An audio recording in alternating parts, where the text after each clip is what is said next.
Morning, everyone. Good morning. Welcome to our today's meeting. This is a portion of the meeting is a public meeting where people will be able to ask questions, but a lot of it's not. And you will be informed when the public meeting is in process. Okay? I'll call this meeting in order at 9:30, and I will confirm that our municipal clerk is here, as well as all members of council. Territorial land acknowledgement. We respectively acknowledge that the Township of Alma-Culdeman is located on the Mississauga-Neshinimbe territory and is the traditional territory of the Mississauga-Neshinimbe. The Township of Alma-Culdeman respectively acknowledges that the Mississauga Nation are the collective stewards and caretakers of these lands and waters in perpetuity, and that they continue to maintain this responsibility to ensure their health and integrity for generations to come. Moving on to approval of the agenda, we have a motion to waive notice provisions to include two addendums. The first one involves a request from Councillor Booth as an addendum on the September 23rd, 2025 agenda, and it's regarding procedural bylaw be waived to permit the inclusion of council training and a conference request. And I have asked for an addendum to include discussion on the pension presentation and regarding the Grafton Municipal Office and where we want to go from there. Before I can, we can add that to the agenda. We need approval of by majority of council. So, moved by Deputy Mayor Stover, seconded by Councillor Booth. Any further discussion? All in favor? The motion is carried. Motion 3-2, motion to approve the agenda. It is recommended the Council of the Corporation of the Township of Alma-Culdeman enact as follows: that the agenda for the Municipal Planning Regular Council meeting held on September 23rd, as amended, be approved. Mover and seconder.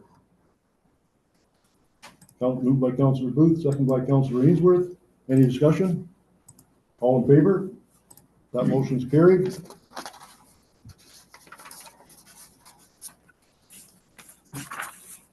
Disclosure of pecuniary interest or general nature thereof. Does anybody have anything to declare this morning? Seeing none, that'll be noted. We have approval of the minutes, which we don't have any. Delegation done. Okay, we're going on to 8.1, which is a motion to move to a land division committee or adjustment meeting. It is recommended the Council of the Corporation of the Township of Alma-Culdeman act as follows: that the Council of the Township of Alma-Culdeman, being the land division committee of adjustment, move to a land division committee of adjustment meeting at 9:33 a.m. Can I get a mover and a seconder? Moved by Deputy Mayor Stover, seconded by Councillor O'Neill. Any discussion? All in favor? That motion's carried.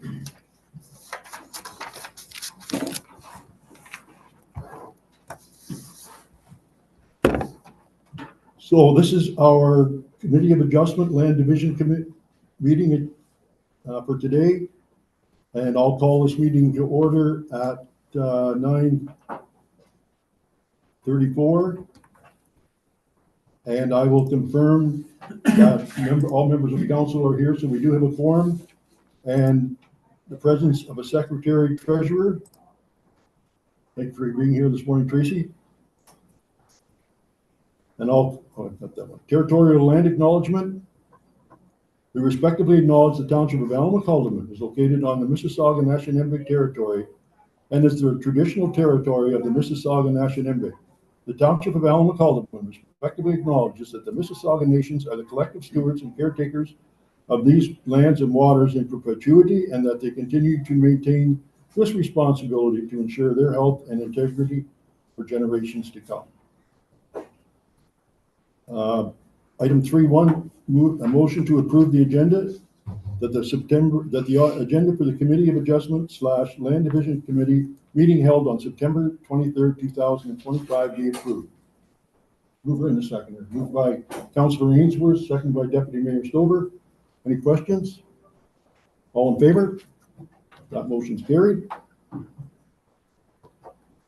Disclosure of pecuniary interest. Anybody have any interest they want to claim? Seeing none, that'll be noted.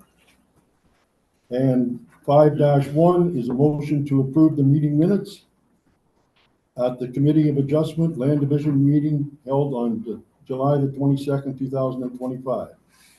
It is recommended the Council of the Committee of Adjustment / Land Division Committee of the Corporation of the Township of Alma-Cullivan enact as follows. That the minutes for the Committee of Adjustment Land Division Committee meeting held on July 22nd, 2025 be approved. Can I get a mover and a seconder? Moved by Councilor Ainsworth, seconded by Councilor O'Neill. Any discussion? All in favor? Motion's carried. Business arising from those minutes? Seeing none, we'll move on to consent applications. And our first application is Robert and Frida Kennedy, PLN 202548. Application consent for Robert and Frida Kennedy, AH 11-2025, 23rd of September 2025. Tracy, have you have any update on your report? Good morning through the chair. We do have slides prepared down for the public meetings that are available on the screen, so the public can see that. I think the report speaks for itself. If there's any questions that the committee has, I'm prepared to answer those. We are recommending approval with standard conditions, including one for the dedication of the forest road allowance, which is not a typical condition. This is our second meeting on this application because at the last meeting there was an error in the circulation, so that was corrected. So the all property owners that needed the notification were advised. We had been contacted by one person who has since indicated that they don't have any concerns with the proposal. Thank you. Thank you, Tracy. Any questions or comments from council? Or go ahead, Councilor Ainsworth. Through you, Mayor. Just the first one on the forest road is that road was contingent on whether it was on property or what property it was on, so it's going to be as is. Go ahead. Through the chair, the forest road is within the ownership of the property owner subject to the application. So we are asking for those lands to be dedicated. So a surveyor will have to provide a survey of the exact location so it can be transferred to the township. I have one follow-up on that. Who's paying for that? Through the chair. Yeah. The applicant has been asked to have the survey prepared. Thank you. Any other questions for Tracy? Oh, go ahead.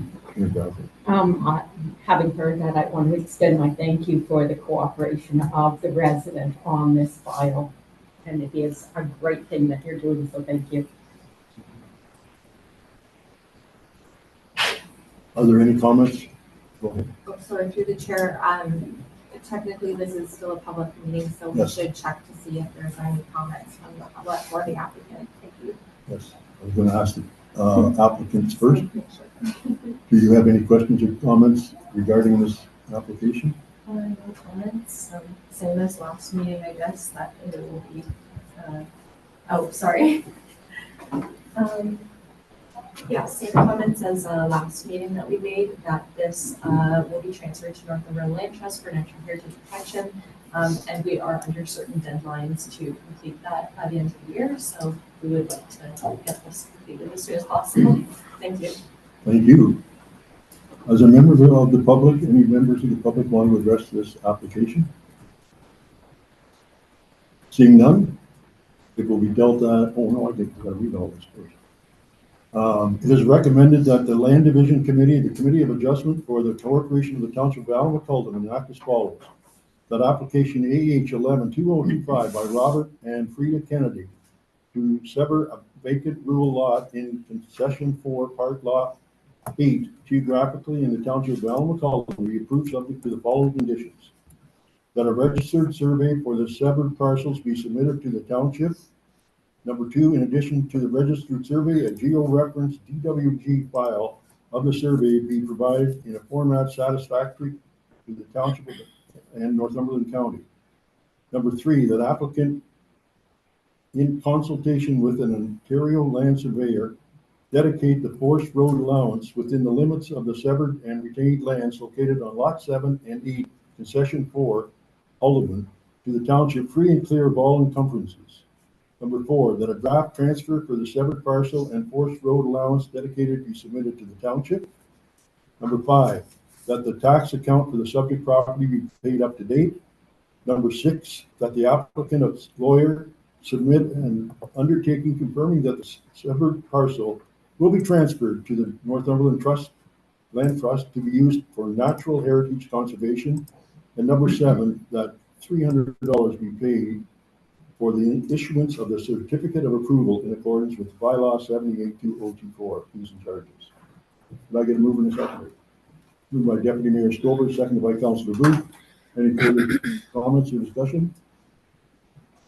All in favor? That is carried. Thank you very much for coming. We appreciate it, and good luck. Thank you. Going to move on to 7.2. That's consent application. The applicant is Jessica Chandler and Jacqueline Jager, AH 14-2025, PLN 2025-49. And it's regarding AH 14-2025, 23rd of September 2025. Tracy, please go ahead. Through the chair, there is a slide up on the screen. The purpose of the application is to sever a 0.92 hectare residential lot and retaining the existing single detached dwelling and accessory buildings on a 1.25 hectare parcel. The application is consistent with the provincial planning statement and the township and county's official plans. We are recommending approval subject to standard conditions and the completion of an archaeological assessment prior to any site alteration or ground disturbing activities due to the proximity to water course. Yes, that's all I have for now. The report speaks for itself. If there's any questions, I'm happy to answer them. Thank you. Thank you. Members of council, are there any questions? It did mention being close to the former waste site. How far is that? Do you have any idea? I don't have the exact limits, but it is outside of the buffer area that requires additional analysis for that site. So if it was closer in proximity, there would likely be a need for like a hydrogeological assessment or geotechnical assessments. So it is, we did check and it's outside of that buffer requirement under the ministry's guidelines. Thank you. I'm going to open it up to the public. Are there any questions or comments regarding this application? Seeing none, how about the applicant themselves? Is there someone here representing them today? Yes, sir. You want to come and just? There's really nothing. Nothing? Okay. Just let's see here. Thank you very much for your time. Council, do you have any further questions? Seeing none, I'll read this one. That application AH 14-2025 by Jessica Chandler and Jacqueline Jager to sever 2.27 acres or 0.92 hectares to create a vacant rural residential lot on land located in part of Lot 23, Concession 9, geographically in the township of Sullivan, be approved subject to the following conditions. That a registered survey for the severed parcel be submitted to the township, that a draft transfer and draft certificate of official for the severed parcel be submitted to the township, Does the tax account for the subject property be paid up to date? Prior to any site alteration or ground disturbing activities, an archaeological assessment be carried out by an archaeologist licensed under the Ontario Heritage Act and submitted to the Ministry of Citizen and Multiculturalism. A letter issued by the MCM indicating that the report has been entered into the Ontario Public Register of Archaeological Reports must be provided to the township, and the recommendations are to be implemented to the satisfaction of our Secretary Treasurer of the Land Division Committee/Committee of Adjustment. Number 5, that the zoning bylaw amendment be in effect for the severed and retained parcels pursuant to the Planning Act.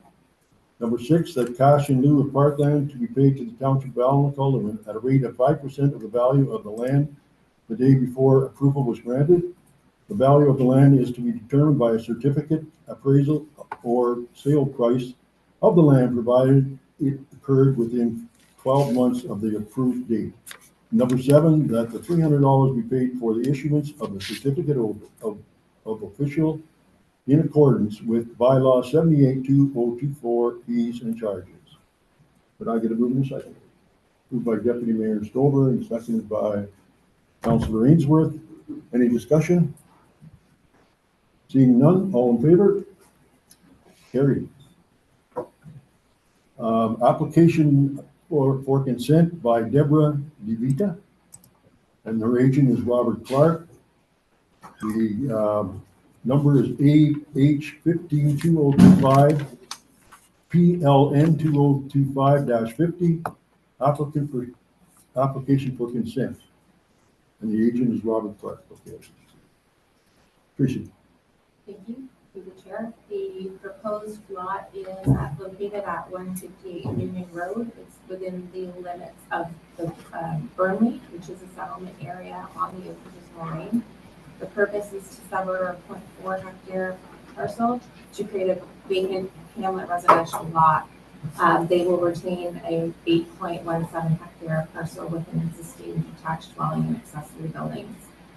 The application is consistent with the official plan for the township and the county. It maintains and is consistent with the PPS as well as the Oakridge Moraine Conservation Plan. We're recommending approval subject to standard conditions, including the need for an archaeological assessment prior to any site alteration or ground disturbing activities due to the proximity to water courses and wetlands. Thank you, Tracy. Any questions or comments from members of council? Seeing none, is the applicant here? Yes. And Mr. Clark is representing. Would you like to come to the front, Mr. Clark? And do you have any comments, or does council have any questions of Mr. Clark? Go ahead, please. Mr. Chair, thank you. I've reviewed the conditions and the support, the report that your staff have prepared, Tracy has prepared, and I don't have any further comments. We're in support of the conditions that have been raised. Thank you. Any questions from council for Mr. Clark? Go ahead, Councilor O'Neill. It's not a question, just a comment. Pleased to see the size of the lot that you're taking off. It's nice to see that smaller lot rather than breaking it into two huge estates. So thank you. Are there any members of the public that wish to address this? Yes, sir. My name is Sean McCall. Hi, Deborah, how are you? Good, how are you? Nice to finally meet you. Okay. I have a couple of questions. Was this lot ever put up for severance before? Go ahead, Madam. I'm not aware. It was severed before, and I rolled it in for tax purposes Okay. 10 years ago. Okay. It was already a separate lot when I bought it 20 years ago. Okay, perfect. That was really my only question. Okay. We didn't get your name, sir. My name is Sean McCall. Sean McCall? Yeah, my wife and I own the property right now. Okay. Okay, yeah, All right, thank you. thank you. Now I know who you are.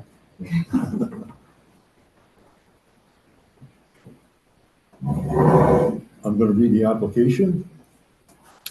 That applicant AH 152025 by Deborah DeVita.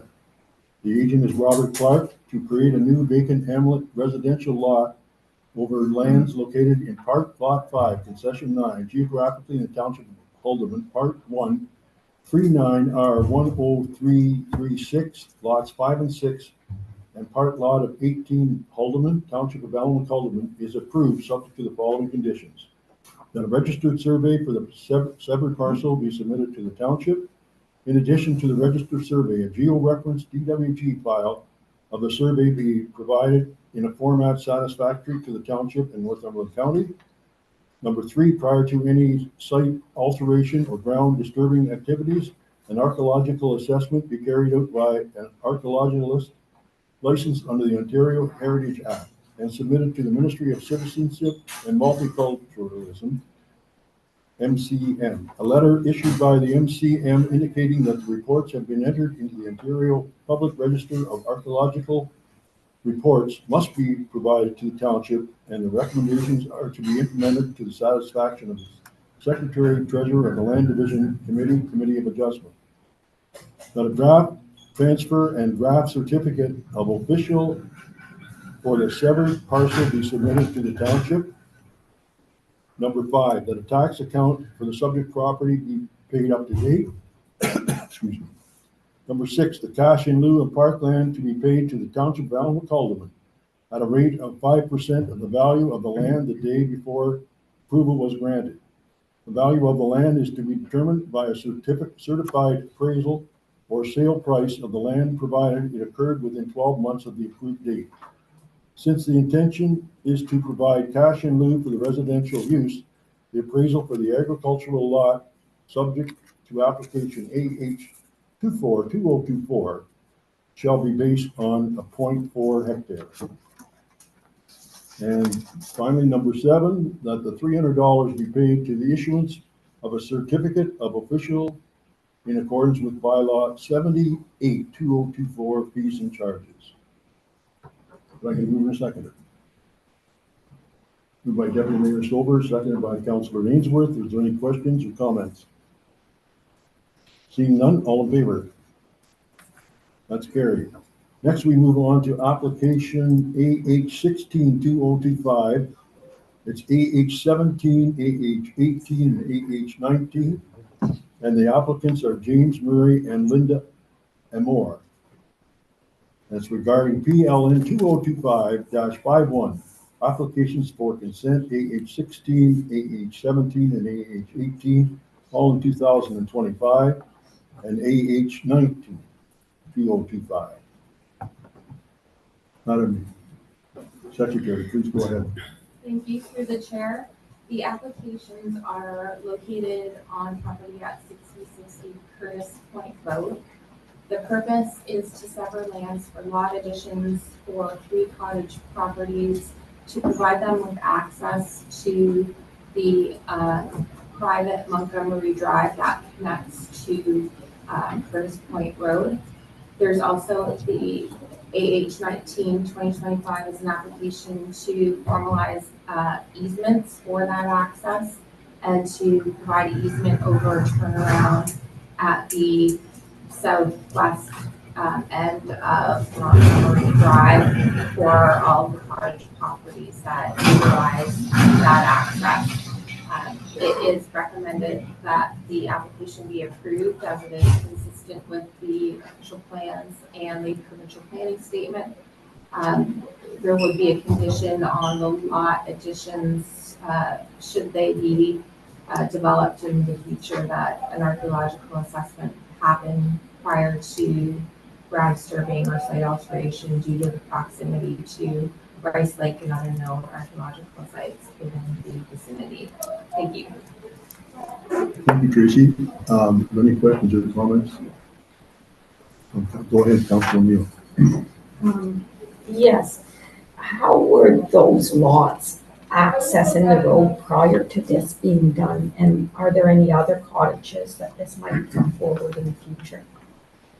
Go ahead, Tracy. Thank you. Through the chair, there were previous applications, I think in like 2019-2020 to do something similar to formalize access for other properties. I believe they probably just informally access the right of way over the land owned by 6060 Curtis Point Road, or either that or they would have had water access. So this will just formalize an already existing situation. It looks like most of the other lots now have direct connection. They've been working with the landowners over time to clean it up. Thank you. Thank you. I have one question. James Murphy and Linda Armour, are they the current owners? Through the chair, they are the owners of the larger 6060 Curtis Point Road. So the lot additions will be transferred to the various owners of the 3 cottage properties. Thank you. Any questions from council regarding these applications? Seeing none, is the applicant here today? I do have someone online that has their hand up. Okay. Seeing none, we'll go to the virtually, and who's that? Doesn't say a name. Okay. CN assistant. CN, that's what we have recorded. You have your question, please? Good morning, Mr. Chair and the Committee of Adjustments. Apologies for the name on my Zoom link here. I'm using another individual's Zoom link. So just to clarify, my name is Chelsea Hollage, and I am the agent for the applicants, Mr. Murphy and Ms. Moore of 6060 Curtis Point Road in Roseneath, Ontario. I just wanted to make some small comments, and thank you, Tracy, for very clearly stating our intentions for today. So I'll keep this quite brief, but as Tracy stated, the applications we're providing for your consideration today are being made in order really to clarify the current use of these properties. And it's certainly correct in saying that the use that is being shown in these applications is what has been used informally for several decades. So really we're intending just to do the 2 things: to sever a small portion of land to 3 property owners who neighbor Mr. Murphy and Ms. Moore, and to provide that permanent easement in order to clarify the rights of a number of neighbors in that area to use Montgomery Drive. And really the reason for this is on title, you can see that there was an intended right of way that never actually developed. So Montgomery Drive really became that right of way that individuals use to access their properties. And of course, Mr. Murphy and Ms. Moore own those properties. So in order to allow these individuals to have driveways to access their properties and also use the road, we are required to come and have these severances and this permanent easement put in place. So this is really going to alleviate any issues related to property owners accessing their cottages and their properties from Montgomery Drive. Thank you. Thank you, Chelsea. And I'll make a quick comment. Just what you were saying is that this has been going on for several years, and I'm happy to see it's getting straightened out. Are there any members of the public that want to make a comment? Yeah. Oh, yeah. Yes, sir. Please, you have to come to the forward if you can, please.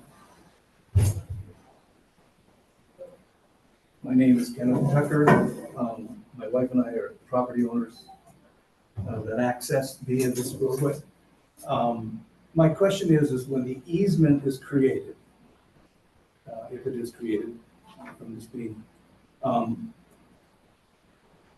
does the township notify all emergency access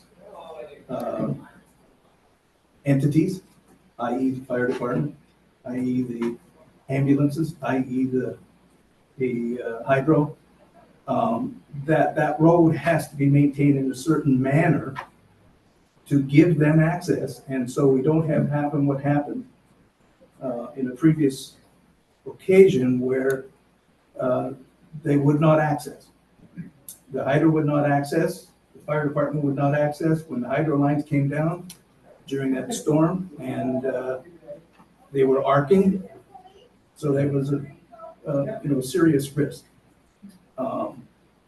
And the road, if the easement still is maintained by the, Mr. Murphy and Ms. Hamur, is there a, do you guys notify, does the hydro have to give their approval? Does the fire department have to give their approval that that road is accessible? Because right now, that road is not accessible. When we drive our cars over it, we have to go, I could lose my car in some of the holes that are in the road. And that is because we were told, we used to run a road committee. And it was all the owners chipping in, and we used to bring in people to maintain the road and clean, and not only ourselves, but one of my neighbors used to do it. And he used to cut the brush back and do all of those sort of things. And that hasn't been done now for about 6, 7 years correctly. So we now don't get access by some of the service vehicles. So I just want to know, is it part of the approval that these stipulations are put on that road? Thank you for the question. Tracy, do you have a comment on that? Through the chair, this application is to provide a legal easement. It doesn't get into the private agreements where the different parties that easement would deal with the maintenance of that road. The application was circulated to a number of departments and agencies, including the fire department and the county. I have to check to see if Hydro is involved in that circulation. However, I would maybe ask the question also of the agent on the line. She may have more knowledge of different agreements for the road maintenance from a private perspective. Thank you. Chelsea, you still there? I am still here. Did Thank you you, hear the Mr. question? I did hear the question. Thank you, Mr. Tucker, for asking it. I know that you've had some concerns in the past, and though there are no formal agreements in place at this time, it's certainly something that we can look into. So we'll be in contact with you about that. Absolutely. Thank you, Chelsea. Do you have another comment, sir? Does Chelsea know that there was already a fire department order that that road had to be brushed out, cleaned up? So I just want to make sure that Chelsea knows that there has already been one order by the fire department, and Mr. Murphy did do some work to do that, as well as some of the other property owners. So I just hope that she knew that. Thank you. Any other further comments? Go ahead, Deputy Mayor. I thought when reading your report, thank you. Your reports are always so clear and you don't really need to ask a lot of questions, but I just wanted to have it clear in my mind that it will continue to be a private road. Is that correct? Through the chair, yes, that is correct. Thank you. There was a bit of a puzzle to sort that one out. Any other questions? Go ahead, Councilor Ainsworth. Through you, Mayor. I'm just wondering for maybe some answers for Mr. Tucker, if we could get our CAO to maybe sit down with them and just look at that road and see what needs to be done as the fire department, and see if it needs to be cleaned up. And we do have a little bit of experience on private roads around the township. I'm in agreement that it would be possible, maybe to help out there. But I think some of the houses in there are seasonal and some are like for the 4 seasons on that road, right? That's great. Yeah.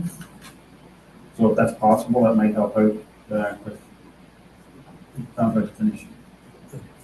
We can ask the fire chief if there's. Reach out to them? Yep. Okay. Could Mr. Tucker leave his information here?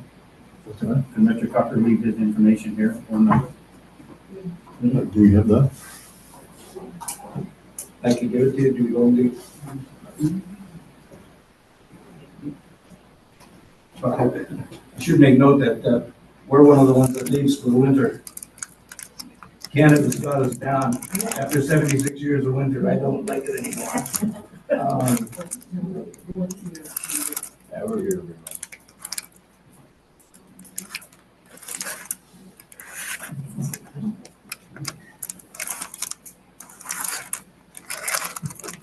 Are there any other comments? Yeah, I can do that.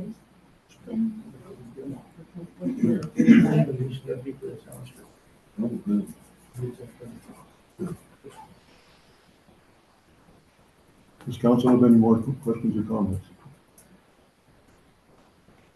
I'll read the, yes, go ahead, Councilor. Just another comment. I just want to say that we have a program where we get phone numbers and emails from our residents so we can reach out at different newsletters and stuff. And this is a prime example of where we'd be able to do something like that. So if any of the residents here haven't got their emails into our clerk, it'd be a great time to do that. Get them on file. Put my phone number down, because she's on all of that. I'll read the resolution. It is recommended that the Land Division Committee / Committee of Adjustment for the Corporation, excuse me, we're in a meeting. It is recommended that the Land Division Committee and Committee of Adjustment for the Corporation of the Township of Elmwood Cullivan enact as follows. That application AH-16, AH-17, AH-18, and AH-19 by James Murphy and Linda Amor, agent Chelsea Holdridge, to sever lands for lot additions and an easement in part lot 5, concession 3, part of PIN 51124-0619 in the geographic township of Elmwood is hereby approved subject to the following conditions. That a registered survey for the severed parcels be submitted to the township. In addition to the registered survey, a georeference DWG file of the survey be provided in a format satisfactory to the township and Northumberland County. That draft transfers and draft certificates of official for the severed parcels and easements be submitted to the township. That a tax account for the subject property be paid up to date. That the several parcels be deemed as a lot addition to the recipient properties and the applicant's lawyer submit an undertaking to register a consolidation of title giving effect to the lot additions. That the application's lawyer submit a legal opinion verifying that the lot addition lands will merge on the title with the recipient parcels under the Planning Act. That the applicant enter into a development agreement with the township to secure for the completion of an archaeological assessment on the severed lands carried out by an archaeological license under the Ontario Heritage Act and submitted to the Ministry of Citizenship and Multiculturalism. A letter issued by the MCM indicating that the reports had been entered into the Ontario Public Register of Archaeological Reports must be provided to the township, and the recommendations are to be submitted to the satisfactory of the Secretary, Treasurer, Land Division Committee, Committee of Adjustment prior to the site alteration and or development, and that $300 be paid for the issuance of each certificate of official in accordance with the bylaw 782024 fees and charges. Can I get a mover and seconder? Moved by Councillor Booth, seconded by Deputy Mayor Stover. Any other comments? Seeing none, all in favor? That's carried. Next, we have an extension and revision to consent, conditions of consent for AH-14-2023 and AH-15-2023 for Lisa and Johan Brack. PLN 2025-56. Go ahead, Madam. Thank you through the chair. This application or this report is not subject to public meeting.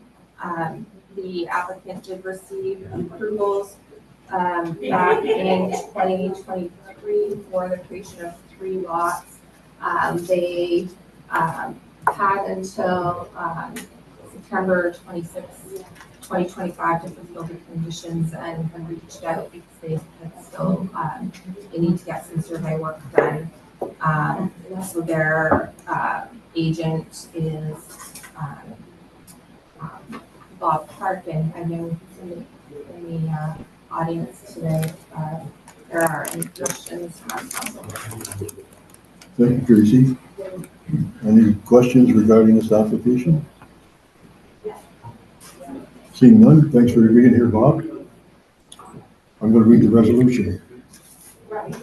It is recommended the Committee of Adjustment Land Division Committee of the Corporation of the Township of Alma-Cullivan act as follows. That the conditions of consent approval for AH14 and AH15, which conditionally approve the creation of two new rural residential lots in Part Lot 17, Concession 9, geographically in the Township of Holderman, which was approved by the Committee of Adjustment on September 26, 2023, be extended for a 6-month period, and further that the revised conditions are as follows. That the registered survey for the separate parcel be submitted to the township. In addition to the registered survey, a geo-reference DWG file of the survey be provided in a format satisfactory to the township and Northumberland County. That a draft transfer for the separate parcels be submitted to the township. That a tax account for the subject properties be paid up to date, and that $1,500 cash in lieu of parkland fee for each separate parcel be paid to the township of Alma-Cullivan. Do I get a move in a second? Moved by Councillor Booth, second by Councillor O'Neill. Any questions? Seeing none, all in favor? That's carried. And we are going to adjourn this meeting, so I'll need a motion to adjourn. It is recommended the Committee of Adjustment, Land Division Committee of the Corporation of the Township of Alma-Cullivan act as follows.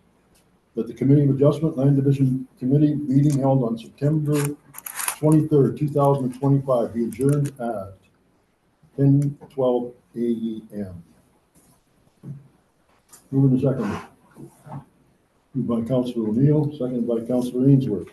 All in favor? Motion is carried.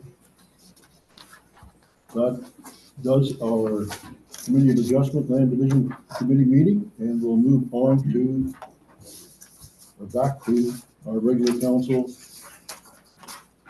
/ municipal planning meeting.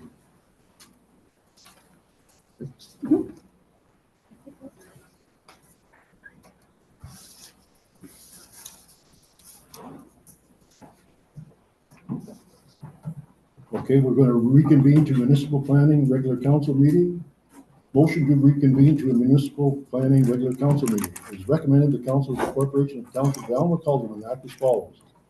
That the Council of the Corporation of Alma-Cullivan, being the Land Division Committee of Adjustment, reconvene to the municipal planning regular council meeting at 10:13 a.m. And this portion is a public meeting, and so public will be able to ask questions. It is recommended the Council of the Corporation of the Township of Alma-Cullivan act as follows. The council go into a public meeting under Section 34 of the Planning Act.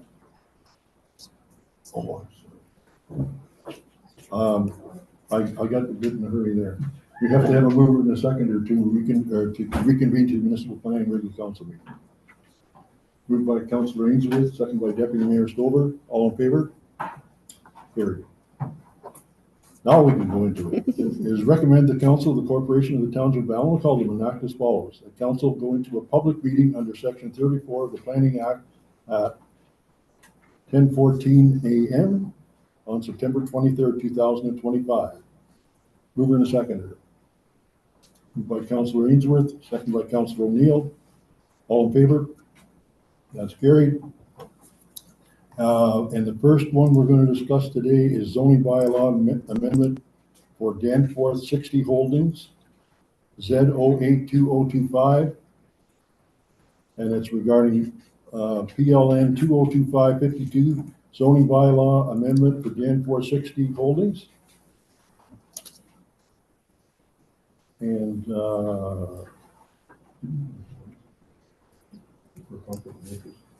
I should be, I'm going to come, because I live right next door to this and the property is just to me, I'm going to declare a conflict of interest, and I will not be partaking in this. Deputy Mayor, you want to take the chair?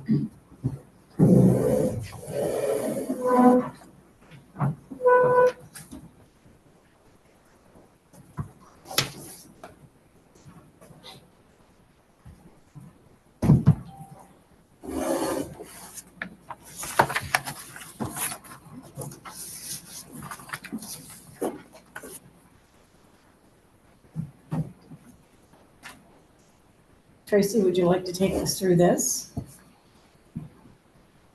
Thank you. Yes, through the chair.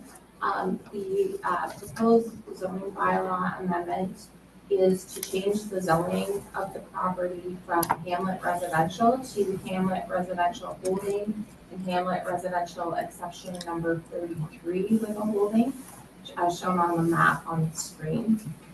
The zoning bylaw amendment will satisfy a condition of consent for application AH06 2025, for the severance of a lot with an existing single detached dwelling on it. The zoning will also propose, will add the zoning for the Hamlet Estates Plan of Subdivision, which was draft approved by Northumberland County on August the 13th. The application does maintain the intent of the township and county official plans and is consistent with the provincial planning statement. It is recommended that the application be approved. It provides for the fulfillment of conditions necessary for the approval of the registration of the subdivision prior to the development occurring. And I did receive one email from a resident who lives on the west side, I believe, of the development, west of Old Danforth Road. They had asked or requested if there could be a buffer added to buffer the access point for the proposed road directly across from her home. I believe they're likely asking for that because they're concerned about traffic pointing into their home. The conditions of draft approval were already approved, and maybe perhaps the applicant who is in the audience can speak to that comment. If there's any questions, I am available for those. Thank you. Thank you. Thank you, Tracy.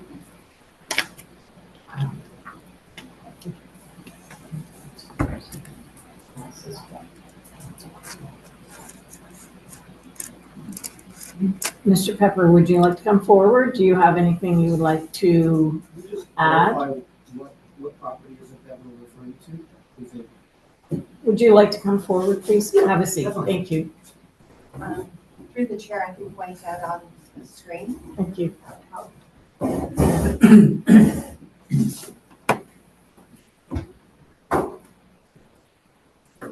believe it's this property here.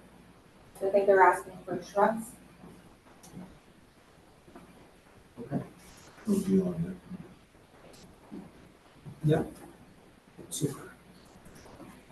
Maybe let's take this one back. As far as, there was a public consultation that occurred, I believe in 2021, at which point other neighboring properties approached us and asked for different buffers and different landscapes. I don't believe this property was one of them at the time. Is your mic on? Yeah, so there was a public consultation that occurred in, I believe it was 2021, in Tracy. There were several property owners that approached us for some different bufferings and fences. We agreed that a fence would go in to the neighboring property to the north, and that there would be an environmental buffer along the east side of the two lots to the north as well. But there was no request at the time for any buffer across the street. So again, I'm not sure if the process would consider there was already a public consultation at that point in time. So it would be whether you recognize this owner's concern and deal with that property owner. I guess I can turn it over to my agent to discuss that again. Okay. In terms of the process. Okay. I think we could look at a buffer. Mr. Clerk, would you like to come forward too? And Tracy, jump in at any time if you need to get us all the answers we need to move forward. Thank you. I'm not clear as to exactly what sort of a buffer we're looking for here, but if it's just a series of shrubs or trees, I think that's something we could look at. Of course, it's subject to the client's approval, but I do understand that if there are cars coming down that road, the headlights are going to shine over that property. And I can appreciate that if there's some simple way to provide a buffer, I think we could look at that. Okay, thank you. Go ahead, Tracy. Through the chair, sorry, my power went off on my computer, but I believe there was a reference to shrubs. So, this past the draft conditions being issued, but we can have some discussions to see if we can come up with a solution to the concern. Thank you.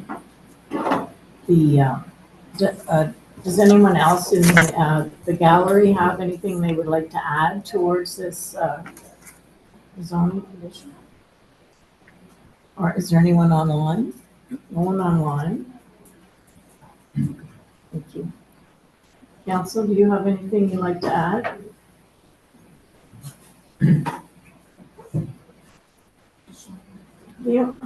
Just when I'm logistically, I'd just like to add, there wasn't really a timeline when you wanted to start building the initial build, the roads. Has there been anything put in place for the construction traffic that's going to be coming down that road? And I know the road well. You're going to be coming in from the top. I just wonder what would be in place before the subdivision started. Would there be road improvements? Go ahead, Tracy. Through the chair, part of reviewing the subdivision, once the conditions are approval have been finalized, then the developers typically enter like a detailed design stage. Okay. So they'll have to finalize the detailed design drawings and we'll formulate a subdivision agreement, and subdivision agreements typically get into requirements for construction management items. So we probably identify the construction routes, et cetera. In relation to this area, we heard some concerns for the neighboring subdivision. We're working on draft conditions for that as well, and we've had conversations over construction management and roofing, et cetera. So there'll be more information coming forward on that. But that is dealt with through the subdivision agreement portion of the review. Oh, good. Thank you. So we'll have to be patient and wait for all the documentations to come through. Thank you. So that being said, I don't have my computer. I want.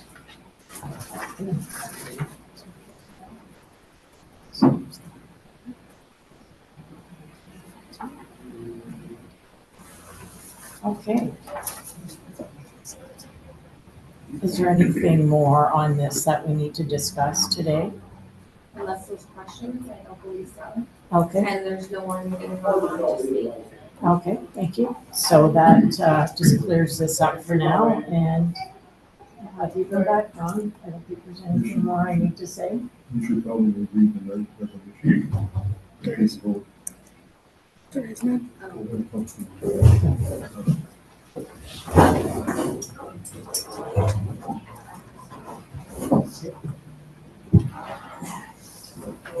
Thank you, Joan. Thank you.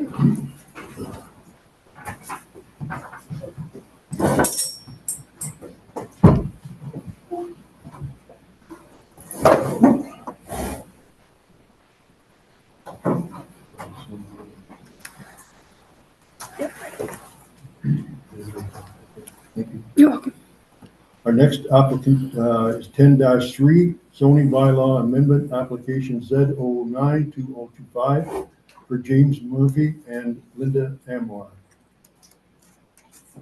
It's planning 2025-53 zoning bylaw amendment application, Z09-2025. And Tracy, please lead us through this application.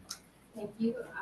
The proposed application is also located on 6060 Curtis Point Road. It's related to the consents that were discussed at the previous Land Vision Committee meeting this morning.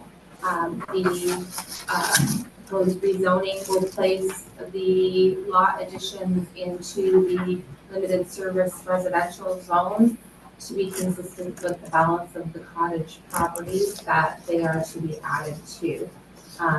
The application does meet the intent of the official plans of the county and the township and is consistent with the provincial plan statement.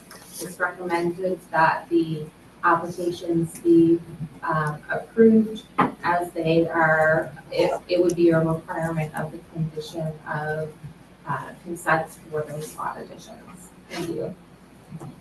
Thank you, Tracy. Any questions or comments from council? Move on to 10-4. Sorry, to clarify, it is a public meeting process, so we should just clarify if there's anyone who wants to speak.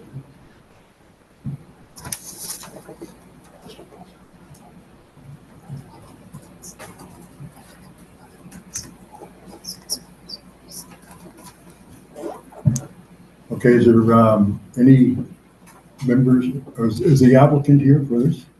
I don't believe so. We went through earlier. Does anybody in the public wish to speak to this application? Seeing none. Council, do we have any comments? Anybody on the Next, we'll move on to 10-4, general amendment to the Township of Alma-Cullivan zoning bylaw 192019, PLN 2025-55, general amendments to the Township of Alma-Cullivan zoning bylaw 192019, 23rd September 2025.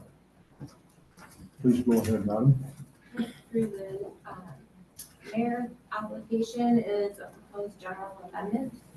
The amendments are proposed to add regulations for bunkhouses that would permit farmers to provide housing for farm labor without the need for zoning bylaw amendments. Feedback from local farmers and county staff was considered in finalizing the regulations. We did include an increase in the floor area that is permitted. I believe it was 420 meters square, and added setbacks from center lines of County Road at 30 meters. We are proposing to remove regulations tied to the gross floor area of secondary dwelling units that to less than 50% of the gross floor area of the principal dwelling, where the secondary dwelling is located within a dwelling. We have had a few residents bring in permit applications for bungalows where they've wanted to put in basement apartments, and the way the regulations are written currently would prevent them from having a second unit that fully is fully within the limits of that basement. So they would have to cut it back to about 50%. So we're trying to provide regulations that are a bit more flexible. We've also proposed to remove the minimum lot area of 0.4 hectares for secondary dwellings. There are a few existing lots out there that are less than 0.4 hectares, and also with the newer subdivisions coming on board where there's been detailed studies done, they have lots that are slightly smaller than an acre in size. So if they're able to demonstrate that they can accommodate a sewage disposal system and receive their permits, that is another key for review that we don't feel the need to have an additional regulation for in the zoning bylaw. They would have to demonstrate that there is adequate water supply. as well through those proposed regulations. The other change is for shipping containers. There's a proposal to allow for shipping containers to be included in the design of a principal or main building. If a permit is issued, we have been approached by someone who's looking at alternative forms of housing, modular type units that repurpose shipping containers. So they would have to meet building code requirements, obviously. So this would allow for creative use of that as a building material. We've also proposed to include shipping containers as being used as an accessory structure in the community facility zone, the Oak Ridges core, Oak Ridges moraine linkage, and countryside zones, which are similar in character to the rural or agricultural lands, and which permit that as a use for those lots. We're proposing a regulation that restricts expansions of legally existing non-agricultural buildings, which essentially is residential uses, to 100% of the ground floor area of a building or structure that existed as of November 15th, 2001. That regulation is very restrictive, and it doesn't come from the policy direction in the Oak Ridges Moraine Conservation Plan. It limits existing houses on their additions. If it's a smaller home, it's pretty restrictive, where there are restrictions on new homes on lots that allow for the residential use. So it's more appropriate to apply the rural residential zone regulations that do cap lot coverage. So that would essentially cap the size of what could be built on a lot. And there are also regulations that require natural heritage or hydrological evaluations should it be necessary. That would also perhaps limit where an addition could take place to respect the environmental features within the Oak Ridges moraine. So there's that control already in place. We're also proposing to apply the rural zone regulations to non-residential uses, so that there are regulations in place. Currently, there's no tie to a setback for those types of uses. So someone could essentially go to a lot line, which is not appropriate. So this will make it helps with our interpretation and reviewing of permits when they come forward. We're also proposing to correct some mapping errors. There have been some rezoning done before the the zoning bylaw 2019 had been in place. One example is 210 Aird Street. Their property had been commercial and it was rezoned to residential, but it wasn't carried forward in the current bylaw.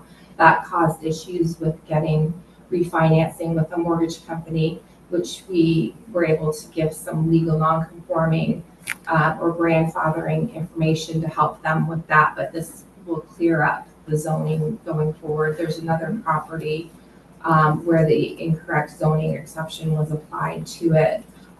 So we've corrected that as well. I believe it's up by Merrill Road near Rice Lake.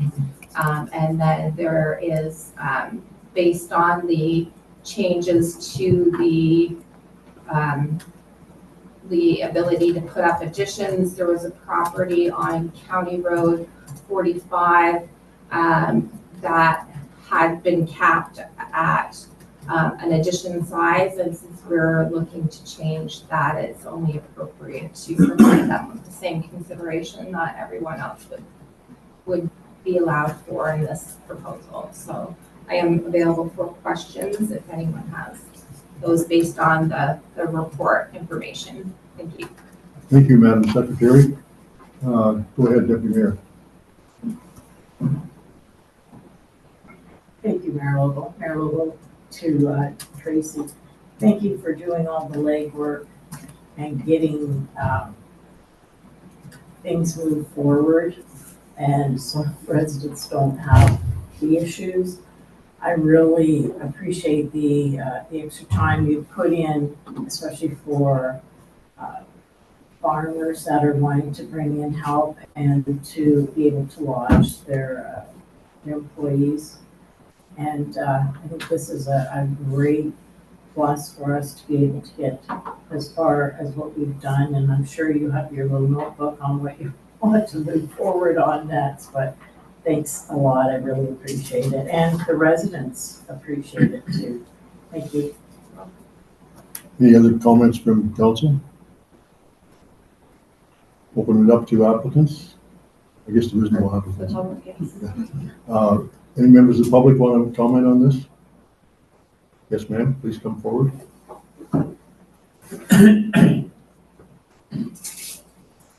State your name, please, when you get there. Good morning. My name is Catherine Davis, and we've spoken on the phone. I've been in touch with Tracy regarding the zoning questions I have. And I'm here representing, I guess, my own personal context, which I live at 96 Bennett Landing, which is the old Shepherd property, which was severed. We have a small parcel. We've always lived in the farmhouse. We've been there about 38 years.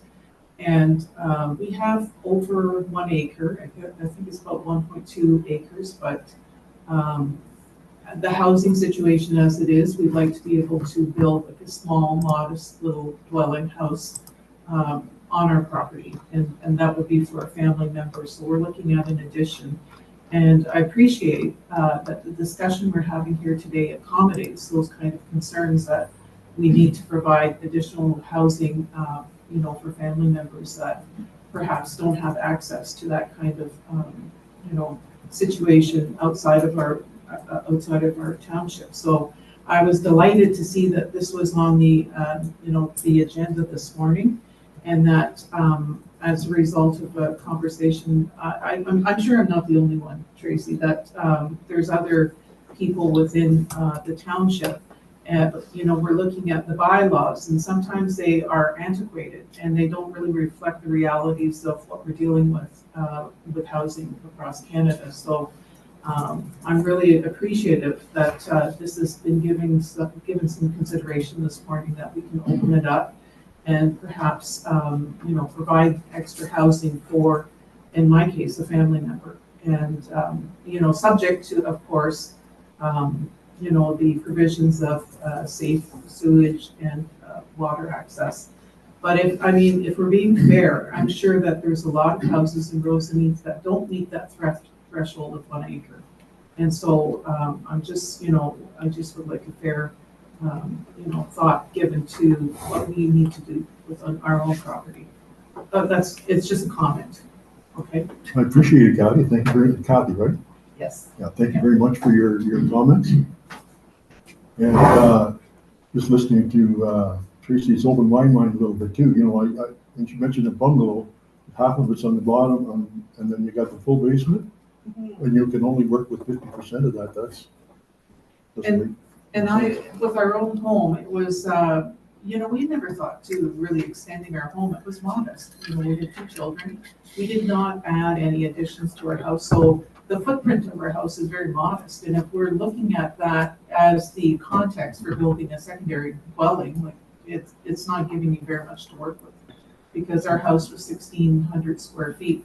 That's small, for families nowadays, but we did fine with it. And so if we were looking at that, I think that would give us maybe an 800 square foot home, which is very, very tiny. If you're putting all the investment of the well and sewage in there as well. So, you want to stretch it as far as you can, but do it in a safe, good way. good. Thank you, Kathy. I'll get you in a sec. Just want to make sure, is there any members of the public that want to make further comments? Okay, go ahead, Councilor O'Neill. Your thoughts are appreciated, and I agree with you that this flexibility, and especially when we're looking at if the building meets building code, then why are we sort of putting arbitrary rules in? So I appreciate this is coming forward for the farming community.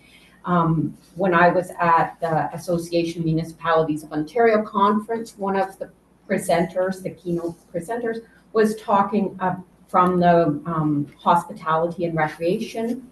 And they were also saying this is something they would like municipalities to look at in terms of hospitality establishments being able to have housing for their workers. So not something for today's discussion, but seeds planted as we continue to move forward and improve things. Thank you. Any other comments? I'd like to make a final comment. I'm carrying on with what Kathy said and members of the council as well. We do need to move forward and antiquated, I don't know if I like the word antiquated policies, but there are opportunities for us to move forward and meet some of the needs of our residents and residents, in the county as well. So Tracy, I want to thank you for your efforts. Okay.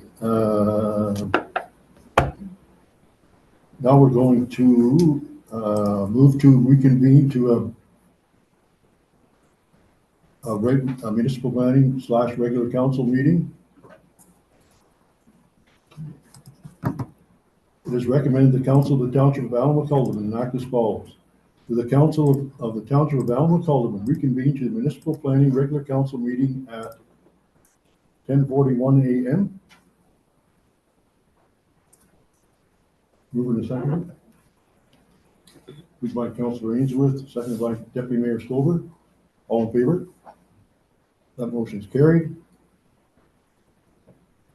We have a final submission approval regarding phase 2 of the Rice Lake Estates, PLN 2025 final subdivision approval.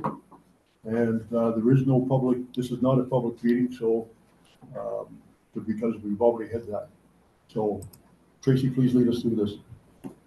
Thank you, through the chair. The developer is wrapping up the final design work on their submissions, and we are finalizing the draft subdivision agreement. The report outlines the typical requirements that they will be needing to secure through that agreement, and it is being finalized with the municipal engineer, the owner, myself, and our solicitor. So this bylaw, there's a bylaw on the later portion of the agenda that would allow for the signing of that agreement. And if there's any questions, I'm available. Thank you. Thank you, Tracy. Members of council, any questions? Go ahead, Councilor O'Neill. First, I want to note that I'm not very pleased to see an agreement from 1996 that binds us to $200 for the park land remuneration. And I'm just wondering if we could, hopefully they get this moved forward because we do need the housing before 2028. But if they were to not satisfy the conditions, is there any mechanism so that we can have them pay our current parkland fees rather than the one from 1996? Madam Secretary, please go ahead.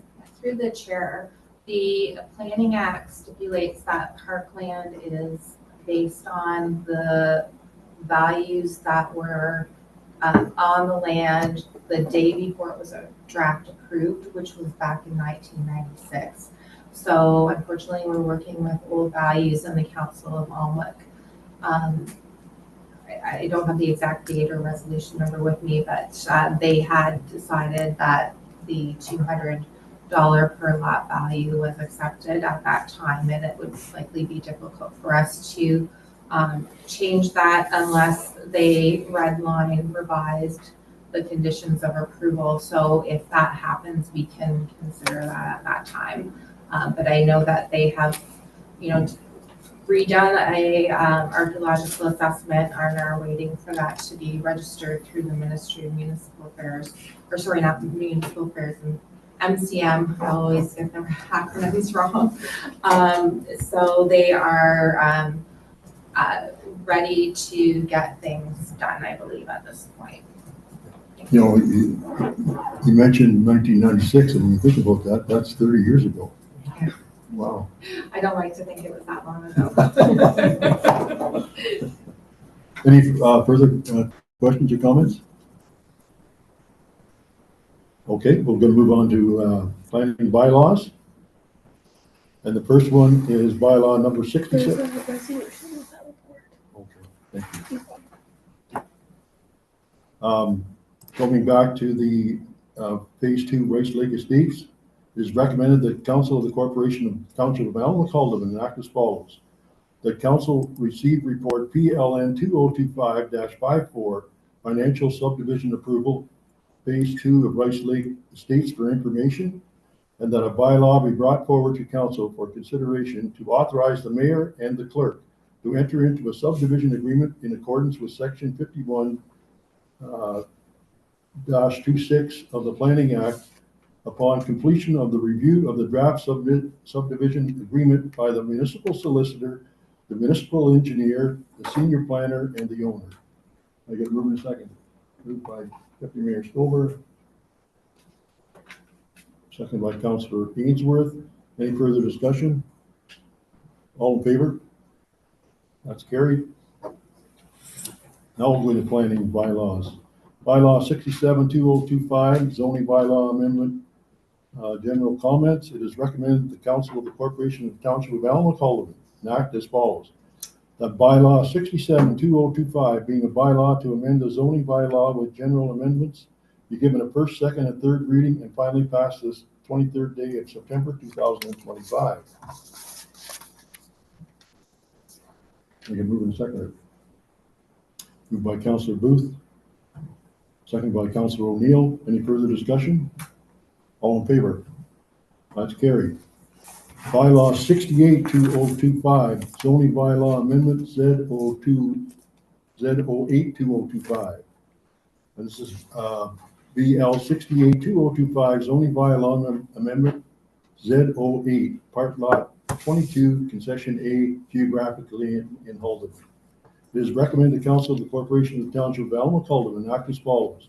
That bylaw number 68-2025, being a bylaw to amend the zoning bylaw for application Z08-2025, part of lot 22, concession A in Haldeman, be given a first, second, and third reading and finally pass this 23rd day of September 2025. Moved by Deputy Mayor Stover. Seconded by Councillor Booth. Any discussion? Seeing none, all in favor? That's carried. Bylaw number 69-2025, zoning bylaw amendment Z09-2025. It is recommended the Council of the Corporation of Township of Allen Calderman act as follows. The bylaw 68-2025, being a bylaw to amend the zoning bylaw for application Z09-2025, part of lot 5, concession 3 in Allenwick, be given a first, second, and third reading and finally pass this 23rd day of September 2025. Move in a second. Moved by Councillor Ainsworth. Second by Councillor Booth. Further discussion? Seeing none, all in favor? Motion is carried. Bylaw number 70-2025, execute an amending subdivision agreement with Stand Power Holdings Limited, Rice Lake Estates. It is recommended the Council of the Corporation of the Township of Allen Calderman act as follows. That bylaw number 70-2025, being a bylaw to execute amending subdivision agreements for Rice Lake Estates, be given a first, second, and third reading and finally pass this 23rd day of September 2025. Mover and a seconder. Moved by Deputy Mayor Stover, seconded by Councillor Booth. Further discussion? All in favor? That motion's carried. 12-5 is bylaw number 71-2025 to execute a development agreement with Lodica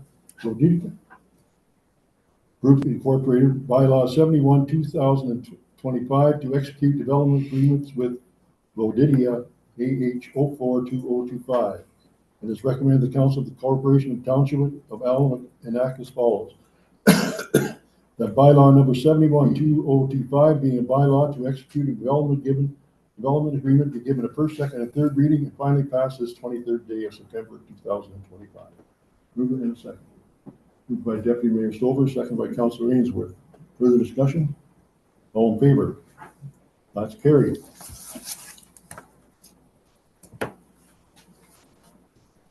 Next is 13.1. And we have a notice of motion to reconsider of denied severances and building applications submitted by Councilor Mike Ainsworth. And it was deferred from the September 16th, 2025 Committee of the Whole meeting. I guess, Mike, do you want to make some comments? Through you, Mayor. I think we were just going to have staff, maybe, I think we're just going to have staff give us some more information on maybe permits that have been turned down and keeping track of them if it's feasible to even find out who they may be. Thank you, Mike. Tracy, do you have any comments?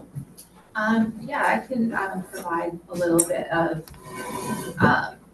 a description of how we deal with inquiries from a planning perspective. So when someone either calls, emails, or comes in to ask about a project that they want to do on a property, we'll have a look at the zoning and the policies that are in place on that property to see if what they're looking to do matches the intent of the regulatory and the policy framework that we have to work within. So, like, for example, someone wants to create a lot on a rural property. We go to our official plan, section 4.4, I believe, to see if their proposal meets that criteria. So there's been instances where, someone has a lot, it's designated rural. Our policies state that if you have a rural lot, if it was over 36 hectares as of January 1990, I believe, you can have 3 severances. If it's under 36 hectares, you're limited to 2 severances. So there's been an instance where someone wanted to create 2 lots. I look at the history, they had already created 2 lots off of that property between 1990 and today. So they wouldn't meet the policies of our official plan. So typically we'd say, you don't meet the policies. That's usually where someone will leave it. If they are adamant, then I go through the process of how can you accomplish what you're asking, because I don't make the decisions. It's typically done through council or committee. So I will then lay out the process of how to accomplish that. So do you need an official plan amendment? Do you need a consent application? Do you need a zoning to accomplish what you're looking to do? And go through the process and the costs. Planning applications are based typically on cost recovery. The Planning Act stipulates we're allowed to set the fees on a cost recovery basis. If somebody disagrees with those fees, they can pay under duress, and maybe we can communicate that with people, and they can appeal it to the OLT. I think they would need to demonstrate that our fees were over and above cost recovery, which I would think that would be difficult to prove, considering our fees comparing to other municipalities are pretty economical. There's other situations like today, we had a general amendment where we have had a number of building permit inquiries come in where somebody wants to, put in a secondary dwelling unit, and we look at the regulations and it doesn't meet the regulations, but there's no basis for why those regulations were in place to cap it at 50% of the ground floor area. So if there's ways that we can make changes from a practical perspective to take some of those project ideas that somebody has that may not meet the tests of the zoning and the policy framework, are there things that we can do to improve certain items? There are bigger picture items like how many lots are appropriate in a rural area that I, as a planner, think we should look at through the official plan review process. All of, we should be having public consultation, looking at all the changes of the various updates the province has implemented in the past year or so on all the different bills that have been passed to make sure, we're meeting all of those marks. But where is growth appropriate? The provincial planning statement still directs growth to settlement areas for like achieving the issues with, the housing crisis. So what is appropriate in the rural areas? I think I need to put together terms of reference for the consultants that we will eventually hire to undertake that review to come up with a proposal that's appropriate that would then get communicated with the community. We need community feedback for our official plan, and then council ultimately will make a decision as to what policy direction should we have in relation to growth in Alma-Calumet. So it's not always straightforward. So if council is hearing concerns that someone has visited or reached out to our department and they didn't hear the answer that they were hoping to hear, that maybe we can have that conversation to see what the scenario was at that point. We have implemented an inquiry portal this year. We've tracked just close to 300 inquiries that we enter into this portal. It would be very difficult for us to go back over the past year to look at where people didn't exactly hear what they wanted to hear. If you're hearing from people, what was that situation, we could have a conversation and see if there's improvements we can make. If there's, something that somebody was proposing that we can consider through our different reviews, then we can do that as well. But I would expect that the number, based on the 300 plus people we've heard today, I would hope that most didn't reach out to you.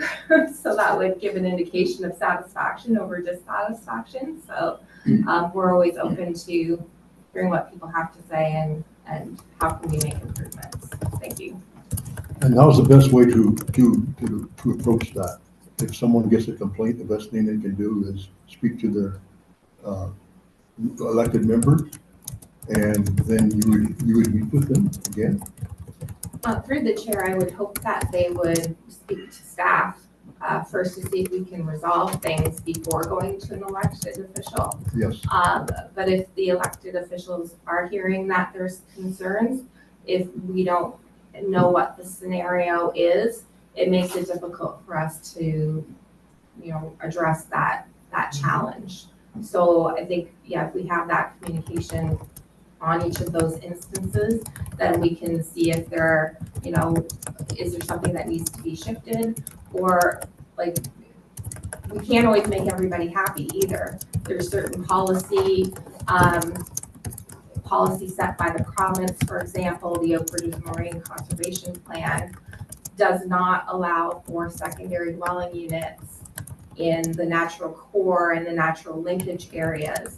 It only allows for those secondary dwelling units in the countryside area, and they have to be within the dwelling itself. You can't put an accessory building up for an accessory dwelling in the Oak Ridges Moraine, and we have had to say no to people on that question. I have suggested that they contact their local NPP because the Oak Ridges Moraine Plan will be up for its 10-year review in 2027.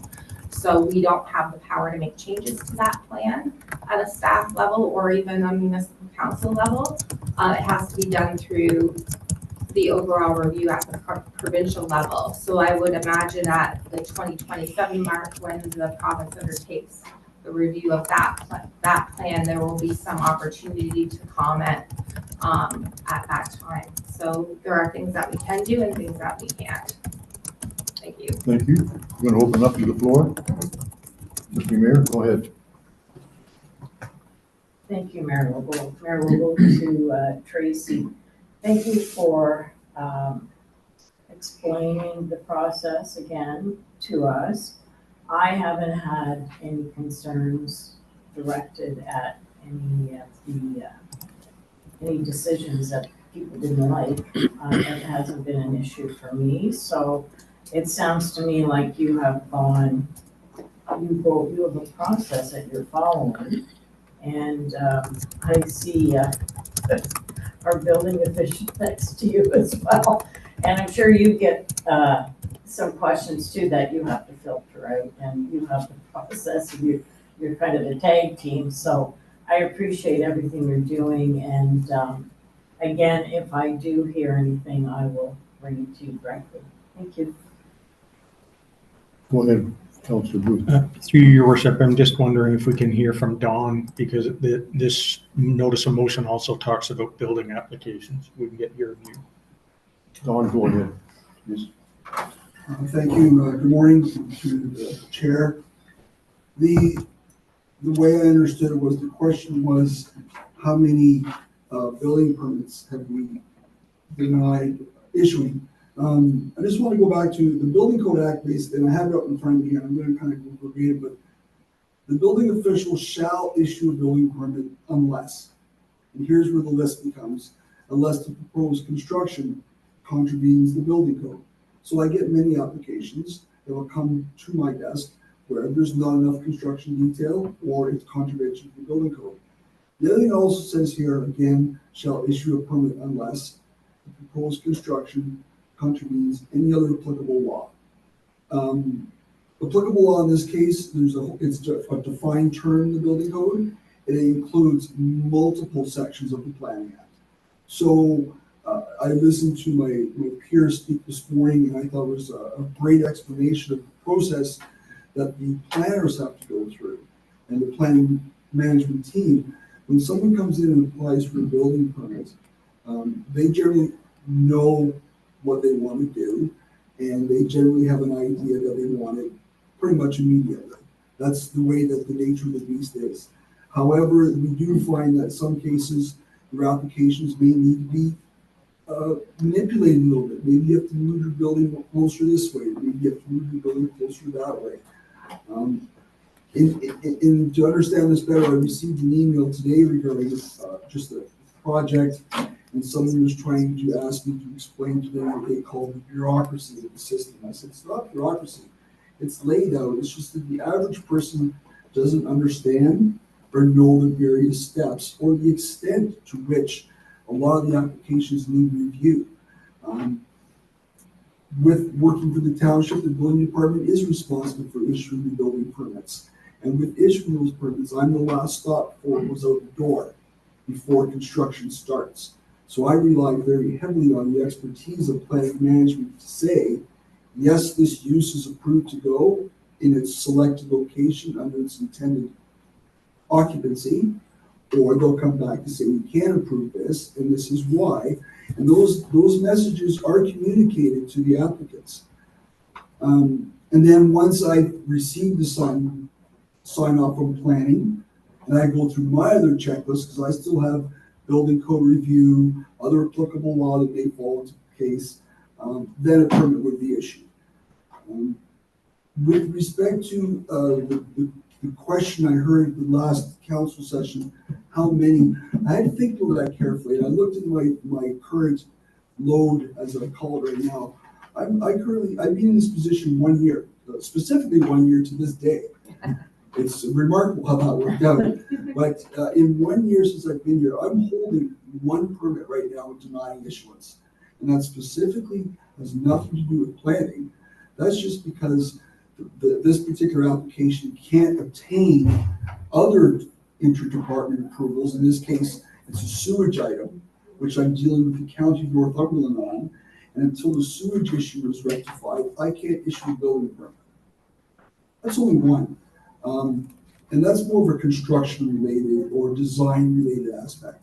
So issuing the permits is pretty much almost guaranteed it's going to happen once your planning is approved and once the construction is approved.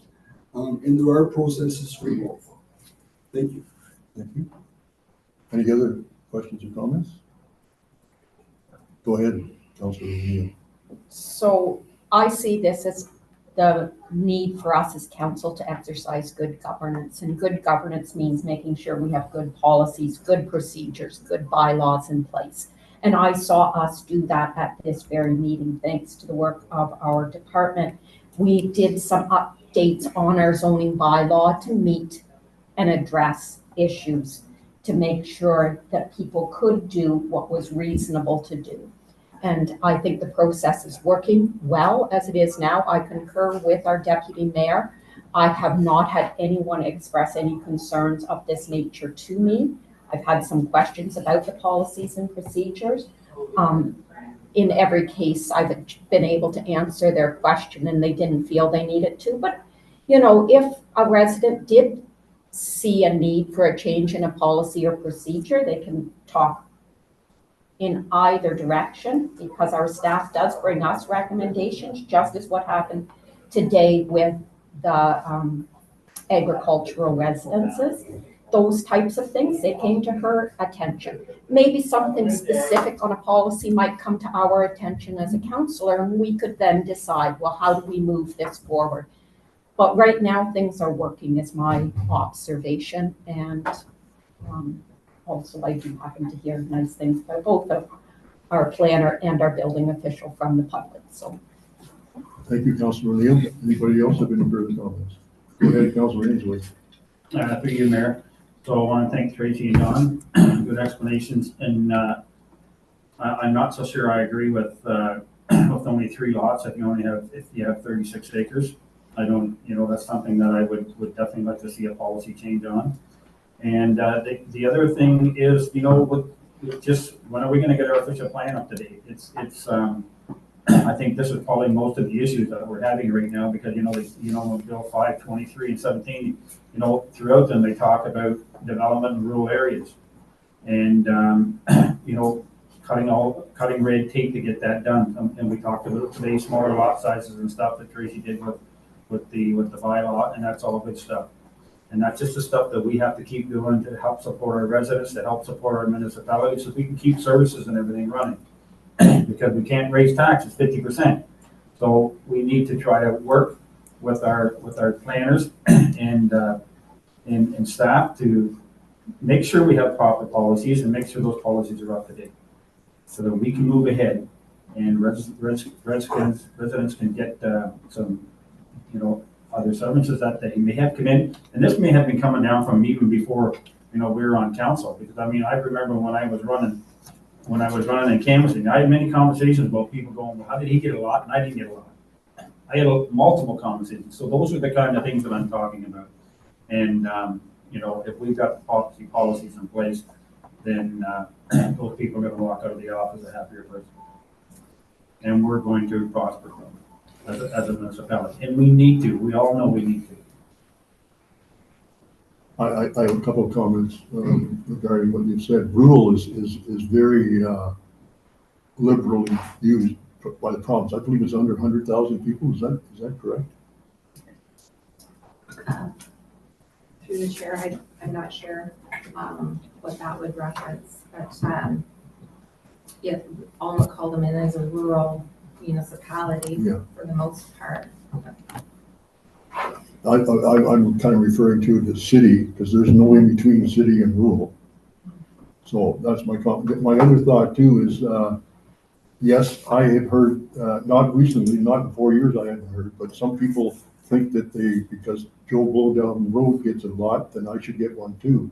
Well, that's what the staff are following, the policies that we have.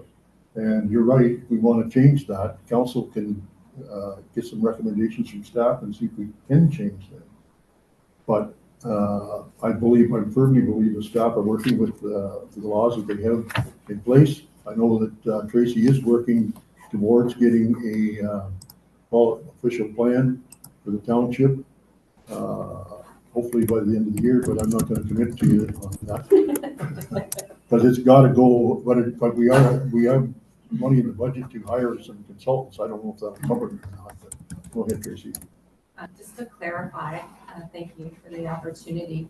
I need to get a terms of reference together to be able to hire consultants. We have been putting money in the budget each year. I don't believe that's going to be enough money to complete the work. So I think getting a terms of reference out and starting to hear back from consultants on quotes will help inform how much money it is that we are going to need.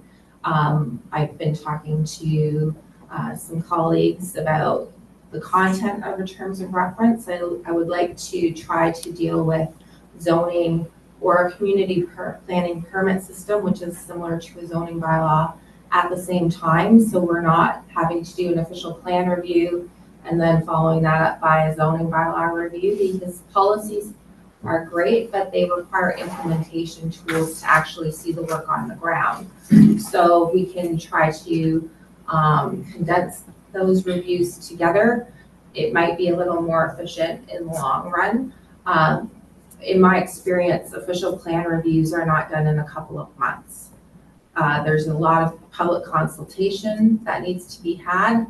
You hear, one opinion that we need lots more ability to have lots, but that opinion may not be shared by others. So we need to see, what is the best for the public interest as a whole. So I think there needs to be a lot of research into, what are the number of lots that we have already out there in the rural areas, and what do we need to meet the targets for the growth that we'll have to, drill down when we have a consultant that can help us through that.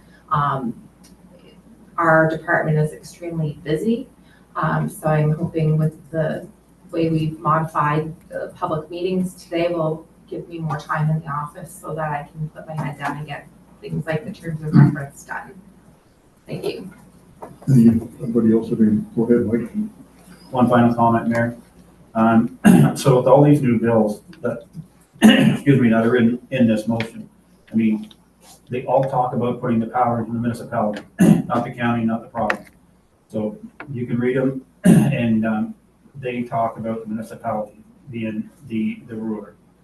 So that's one thing that we have to wrap our head around, because I know when we first started this whole process, 4 years ago, 3 years ago, it was like, oh no, you can't go against the county. But all these new policies are saying that the municipality has the power to make the decision, and this council has that power. Thank you. Go ahead, Deputy Mayor. Interesting comments through you, Mayor Lowell, and just a comment myself, that I guess it is true that we have the final say on severances when they come in. But if we slip up and go against the rules and the process and the procedures, there's ramifications for the municipalities. So it's a very complicated process, and we have excellent staff that oversee it to make sure that we don't go down one of those rabbit holes and put the municipality at risk. Thank you. Mayor Catherine, go ahead. I couldn't have said that better, Deputy Mayor Stover. Thank you for articulating my thoughts. If I could pick up slightly on your conversation on the official plan and our zoning bylaw, the big overarching one. I really appreciate you brought that to my attention, the need to coordinate them. And I do look at our official plan, and it actually is quite a solid document, a very well-prepared document. It obviously does need review, as any document does, but we do need to have this coordination, and I'm pleased to hear that's the process we're looking at, so thank you. Anybody else have any further comments? Seeing none, then I'll read the motion. Notice of motion reconsideration of denied severances and building applications submitted by Councillor Mike Ainsworth. And this was deferred from our September 16, 2025 Committee of the Whole meeting.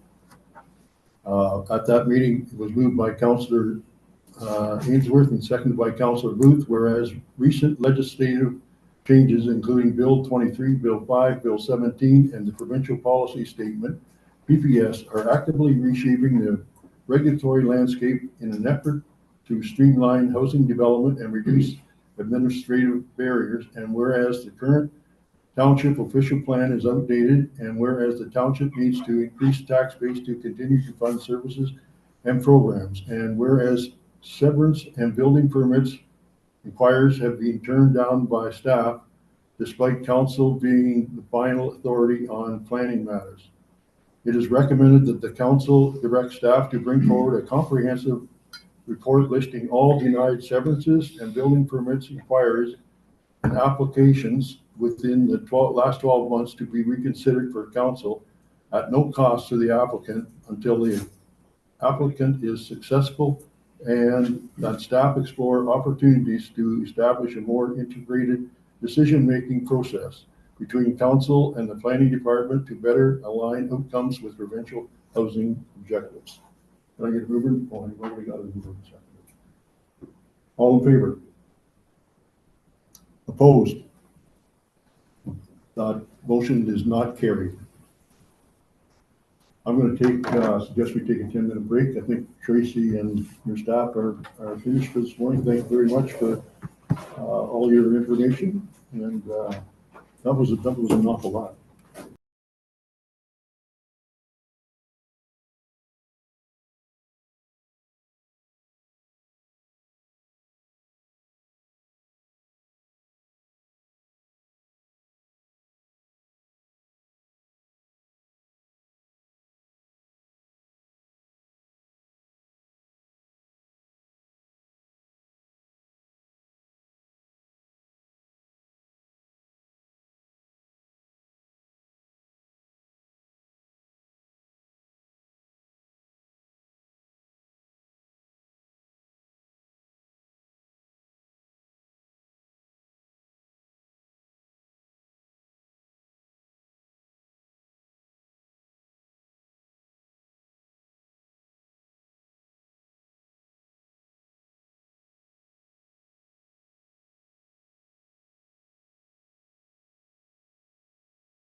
You're good.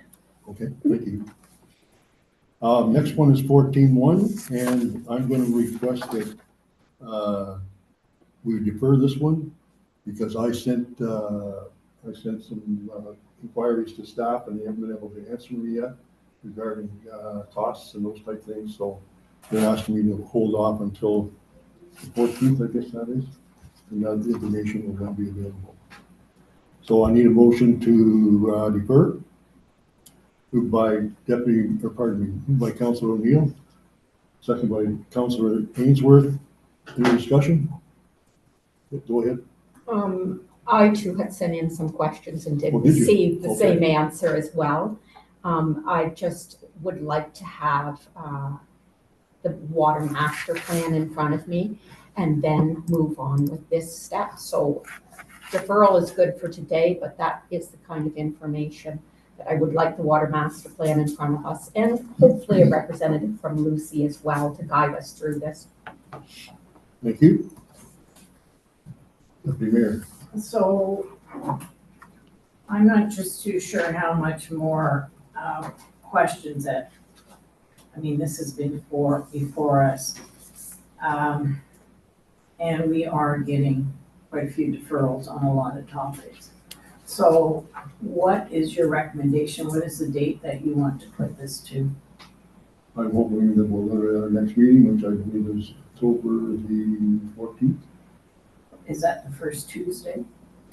No, it's the first Wednesday, I believe, because Wednesday, it's a Tuesday. And I just. oh, I'm thinking of November. November 11th is on Tuesday, and we won't be having a council meeting on the 11th, so that will be the November 12th on the month ahead. So this would be discussed on the first council meeting On the 14th. in On the 14th. October. Thank you.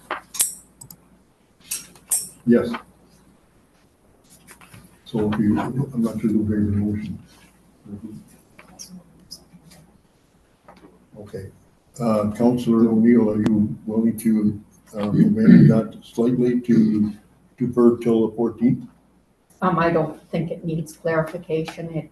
The staff will decide when they're ready to bring it back to us. Okay. Go ahead, Deputy Mayor. I would like it stated that it will come back on that date for a discussion and maybe another deferral if the information is in place. This needs to move on, and I think that if we just don't put a date for it to come back, then it could put unnecessary delays. Thank you. Councilor O'Neill, are you willing to change your? The deputy mayor is free to make an amendment and then council can decide. I just made the amendment. Second. Second by Councilor Ainsworth.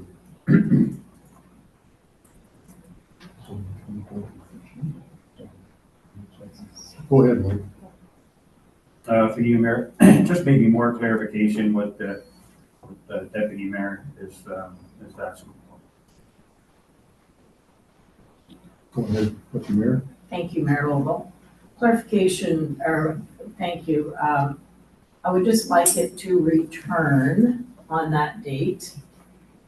If it needs to be deferred again, then it can be deferred again, but we cannot just leave it up in the clouds. It's got to be staying on a timeline. So that is my only thought on why I wanted the amendment. Thank you. Do you have anything more, Councilor Ainsworth? Excuse me, through you, Mayor. So I'm thinking you said that at the start of that staff was going to bring that back on the 14th. I'm just wondering if we're just saying the same thing. We are here, but that's not what the. I think you're right.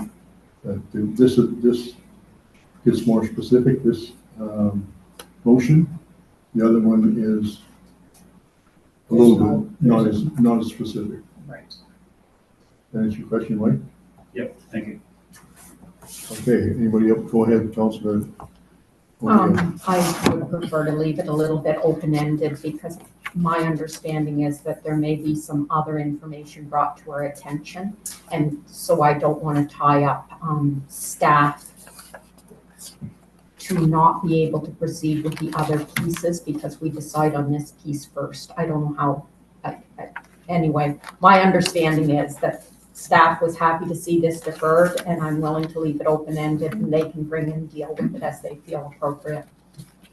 Thank you. Okay, let's call the vote, and that is to come back on 14. All in favor? Opposed? Motion is carried.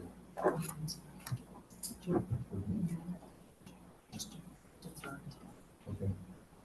Now we have to go back to the original one, which was to defer until sometime in the Just future. defer it. Yeah, open-ended. Okay? No, it's been No, amended. no. The It's been amendment is the amended. original motion now. Pardon me? The amendment is the original motion now, Yes. which is the specific 14. So now it gets deferred to the 14th. Yeah. All in favor of deferring till the 14th? Motion carried. Thank you.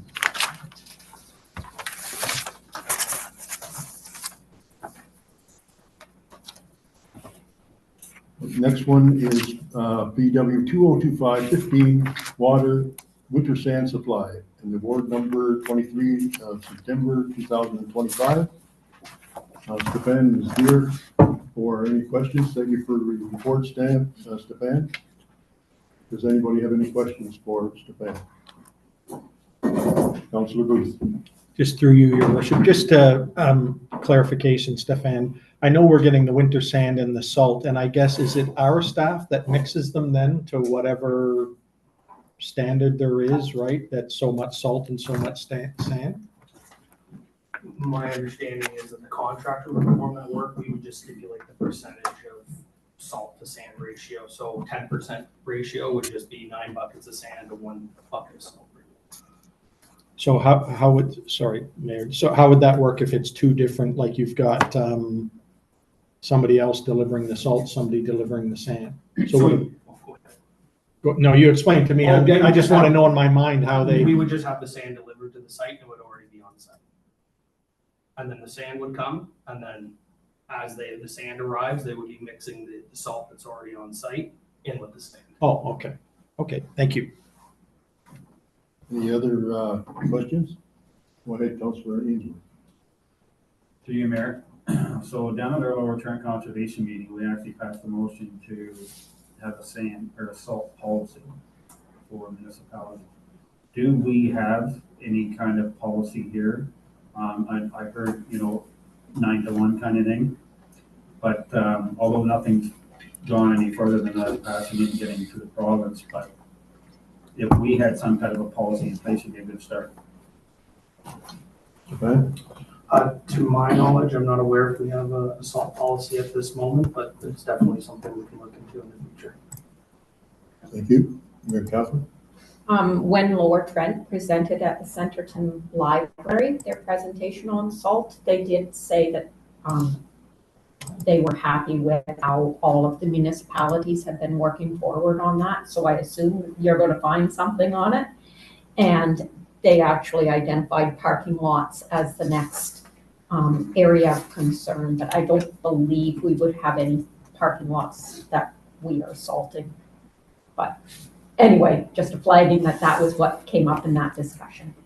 Any other questions?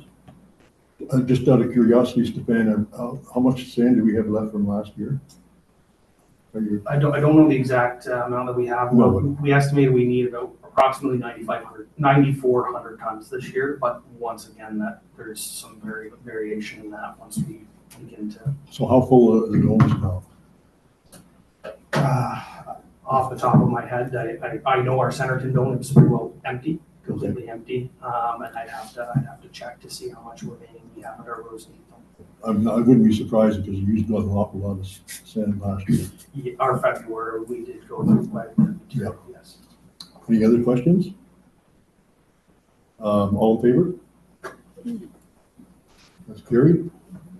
Which one was it? There's You need two. mover and seconder. For the sand supply. Moved by Councillor Booth, seconded by Councillor Ainsworth. All in favor? That's carried. Second award is for quotation of supply of winter salt. Stefan, do you have anything to add to your report? No really additional comments. Everything's pretty well in the report and happy to answer any questions. Thank you. Anybody have any questions?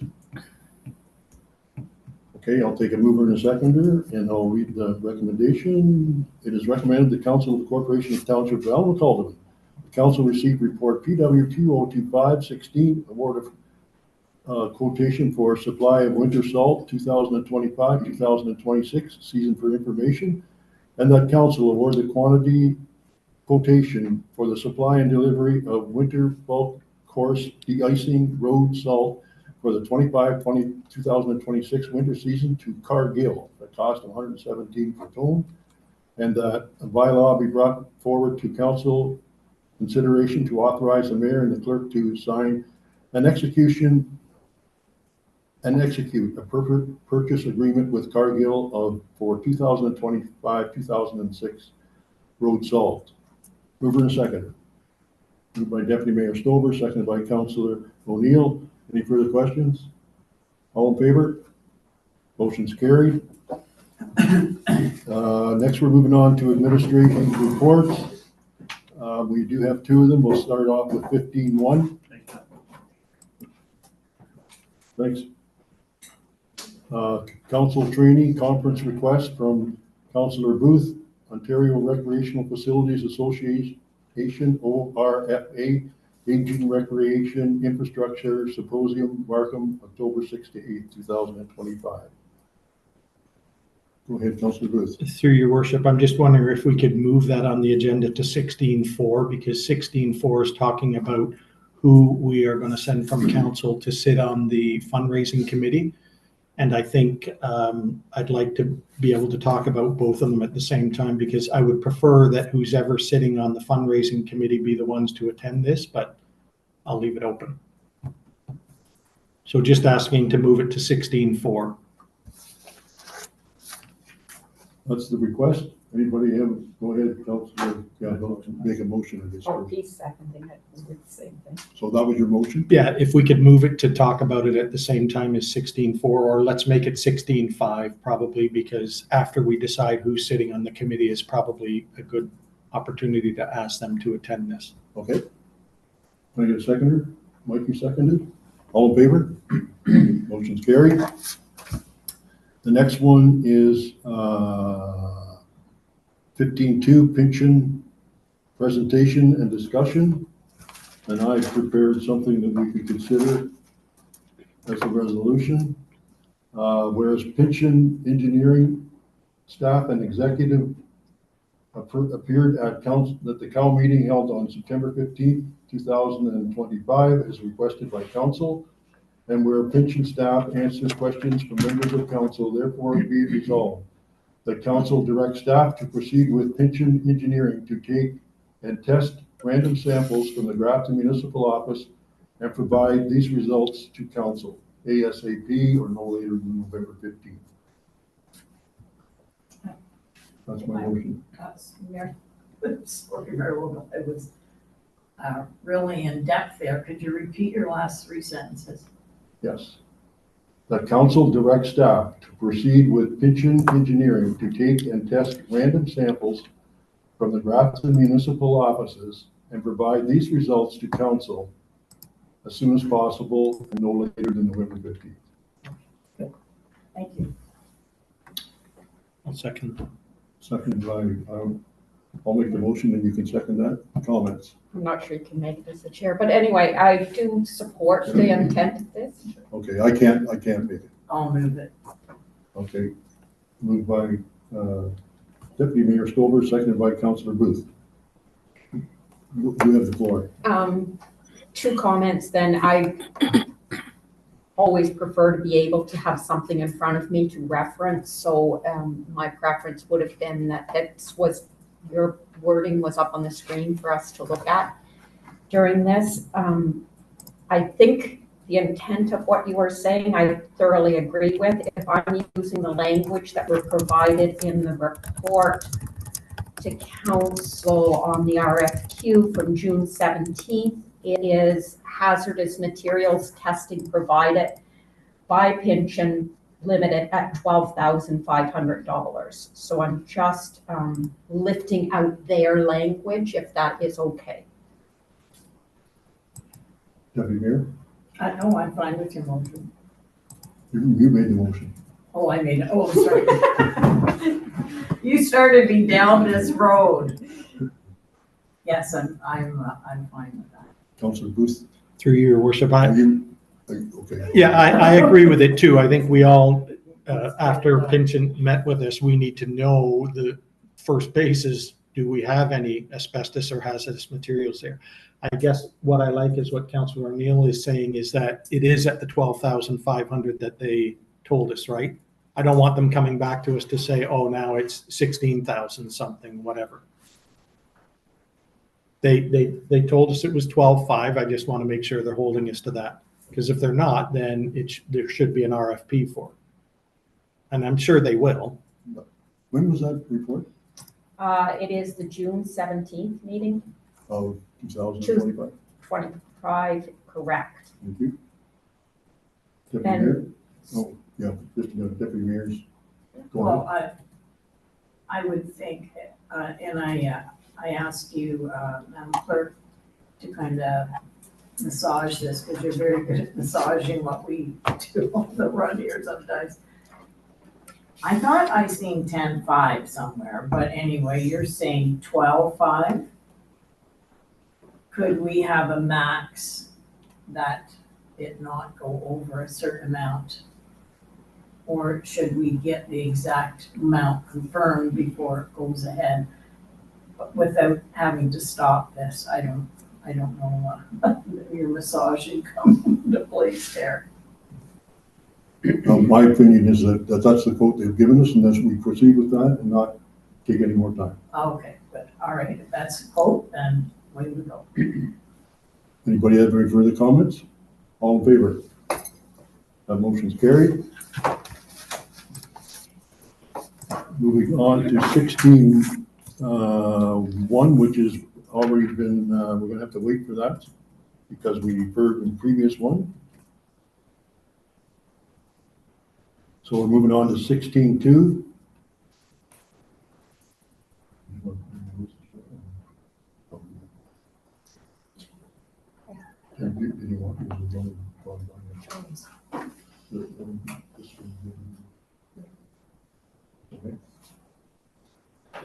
Okay, 16.2, bylaws number 73-2025, executed purchasing agreement with Cargill for the supply of winter salt for the 2025-2026 winter season.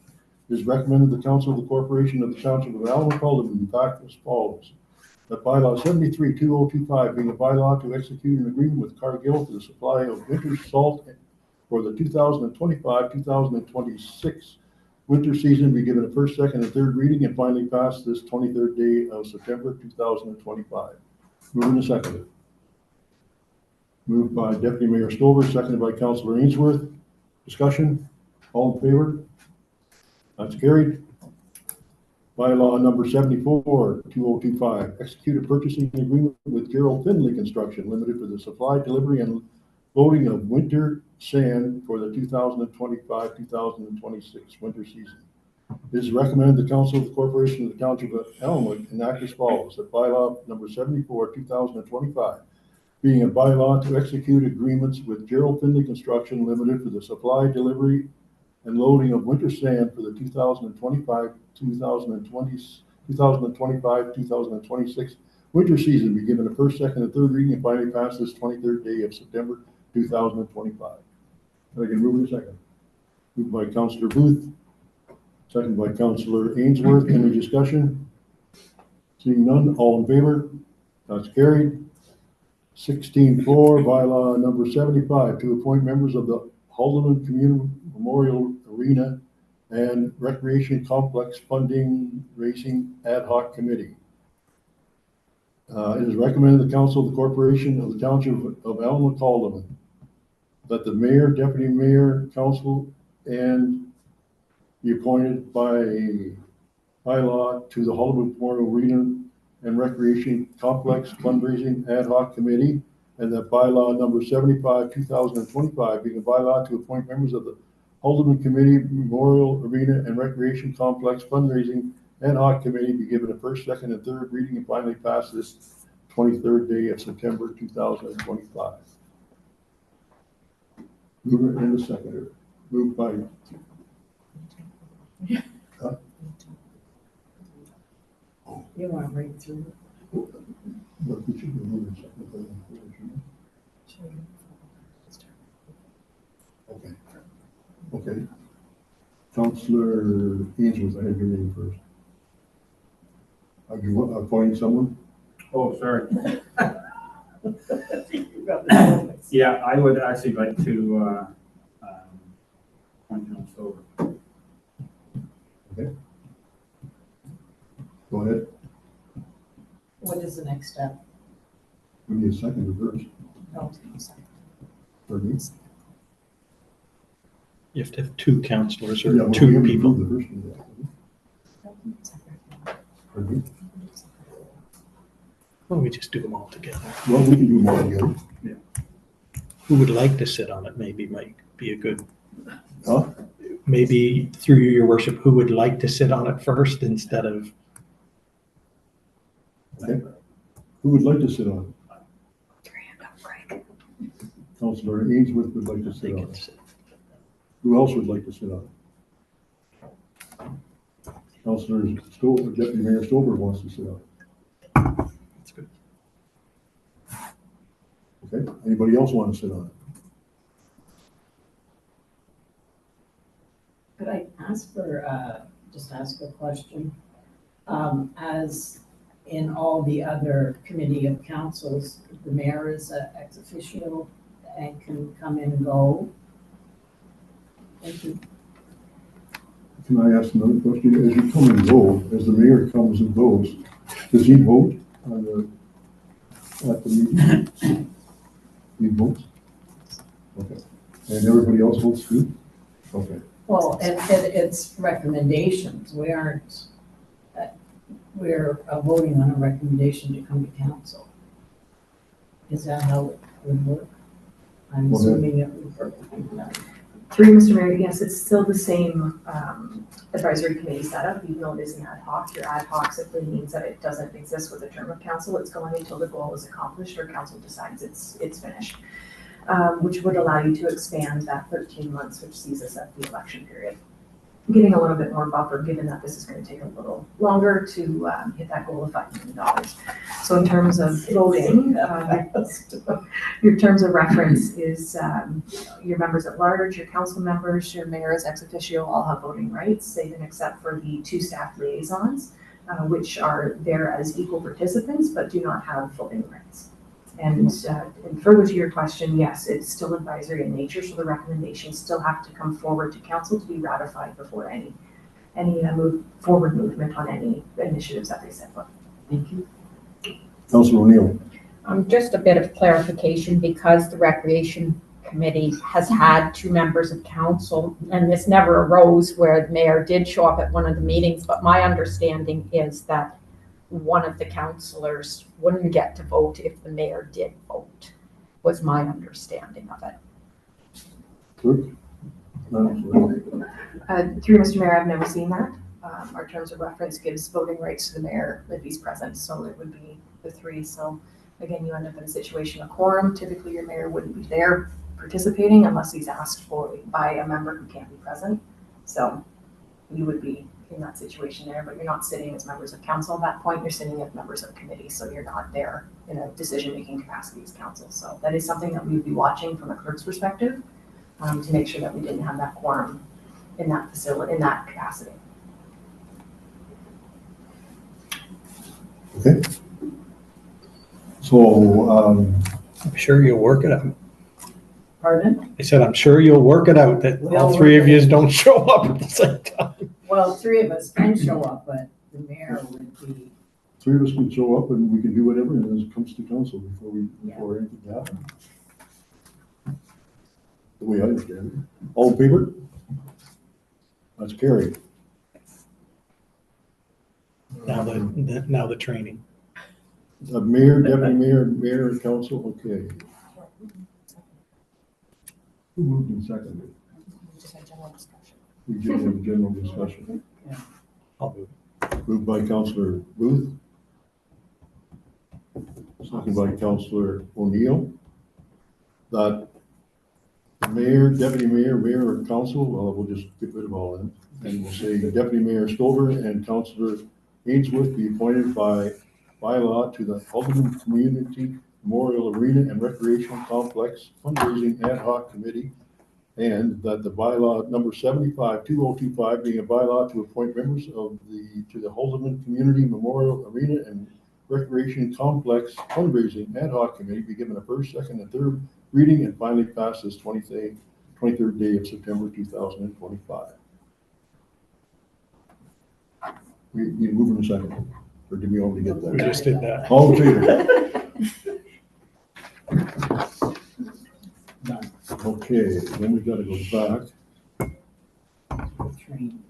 to 15.1. The notice requirements of the procedural bylaw be waived to permit the inclusion of the council training conference request from Council Booth as amended on the September 23rd, 2025 agenda. And I believe that we should be saying that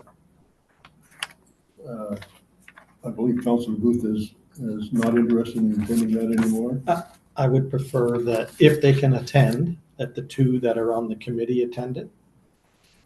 But there has to be some discussion around it too. Okay, so what you're moving? I would make a motion that the deputy mayor and Councillor Ainsworth attend the Aging Recreation Infrastructure Symposium from October 6th to the 8th in Markham. Thank you. Seconded by Councillor O'Neill. Yes. Discussion. I made that motion. I get to talk Go first. Okay. It's not a big deal.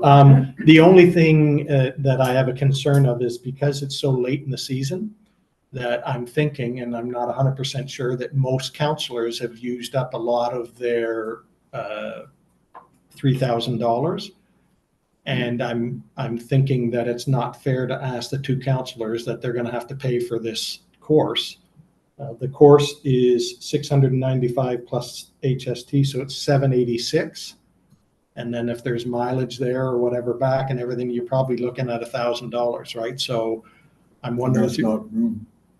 Well, the room and board, it's up to them, but I mean, in Markham, it's the Pan Am Center. It's not that far. You're probably better to drive, but I'll leave that up to them, right? It's kind of late even in the game, even if you would even get something. But I guess my concern is that I would prefer the two members attend instead of doing it. You could do it virtually, but I find that when you're doing it virtually, it depends where the person is with the camera and what you're seeing and what you get to hear. And I think it's very important because of what's happening with our arena, because they're talking about, for example, one of them is the case study about to repair or replace your aging facilities. They're going to talk about the Trent Hills, how it took them 10 years to do it. They're going to talk about, even more important, funding opportunities for recreation. So I think it's very important that if they can, that they attend in person. And I'm not sure, Mr. Mayor, how we can do that. I know we have $15,000 in total for training for council, and I'm just wondering how much we have left. Could we pool the rest of that money that they could be allowed to attend instead of taking it out of their own money? Thank you. Well, first of all, let's see if they can attend. Well, money isn't a problem for me. The time, the short notice. I had COVID when I was headed to my conference that I had picked for the year to go to. So money is not would be an issue for me. That's good. The only thing is it's very short notice. But I do believe we have staff going to that already. And I don't even, how I know that, but I do believe there's somebody going already to that. Jeremy's going. Jeremy's going. Yeah, so he is, he'll be able to bring back any of the information, so that's just my, I won't personally be able to go, so. Mike, I'm able to go. Oh, good. and do you have budget, money in your budget? I might have a little bit left, but, no check. We went to, Go ahead, Mayor Gosling. I absolutely believe this is an important thing for us to do, and we need to do it both from a governance and a management perspective on this. This is a major, major, major undertaking, and it is essential that everyone who's involved knows and understands what they are facing and what this looks like.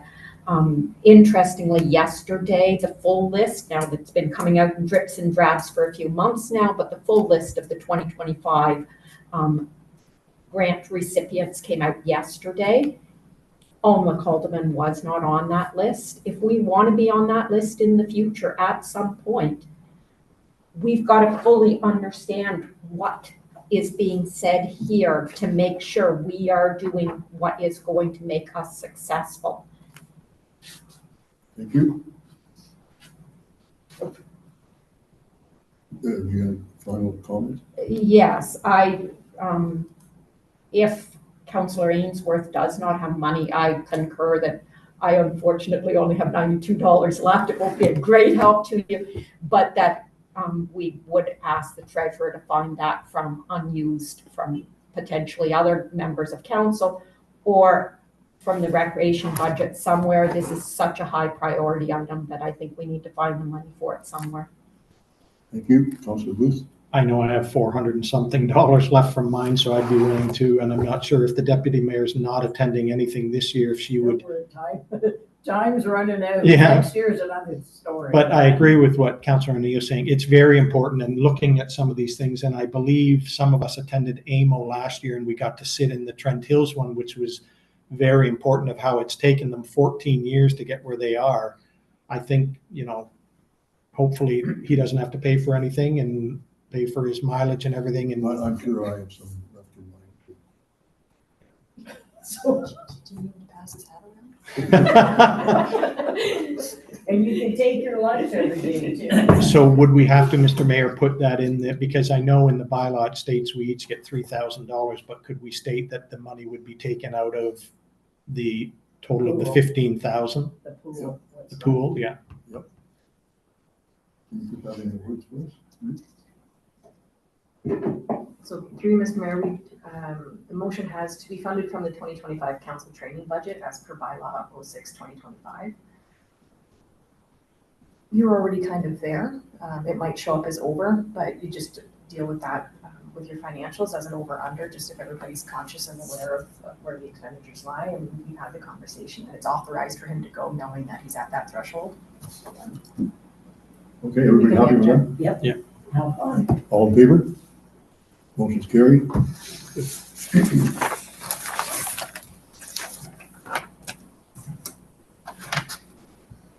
Next, we're moving on to no closed items. We're going on to the confirming bylaw. Bylaw 76-2025, confirming bylaw 2025-09-23. It is recommended the Council of the Corporation of Townships of Alma Caldeman act as follows. The bylaw 76-2025 being a bylaw to adopt the proceedings of the regular council meeting held on the 23rd day of September 2025 and to authorize its execution be given a first, second, and third reading and finally pass this 23rd day of September 2025. Mover and seconder. Moved by Deputy Mayor Stover, seconded by Councillor Booth. All in favor? Motion's carried. And adjournment, it is recommended the Council of the Corporation of Township of Alma Caldeman. I don't have any idea what time it is. Only new. And act as follows, at the municipal planning regular council meeting held on September 23rd, be adjourned at 12 p.m. Mover and seconder. Moved by Councillor O'Neill, seconded by Councillor Booth. All in favor? Thank you, everyone. Thank you.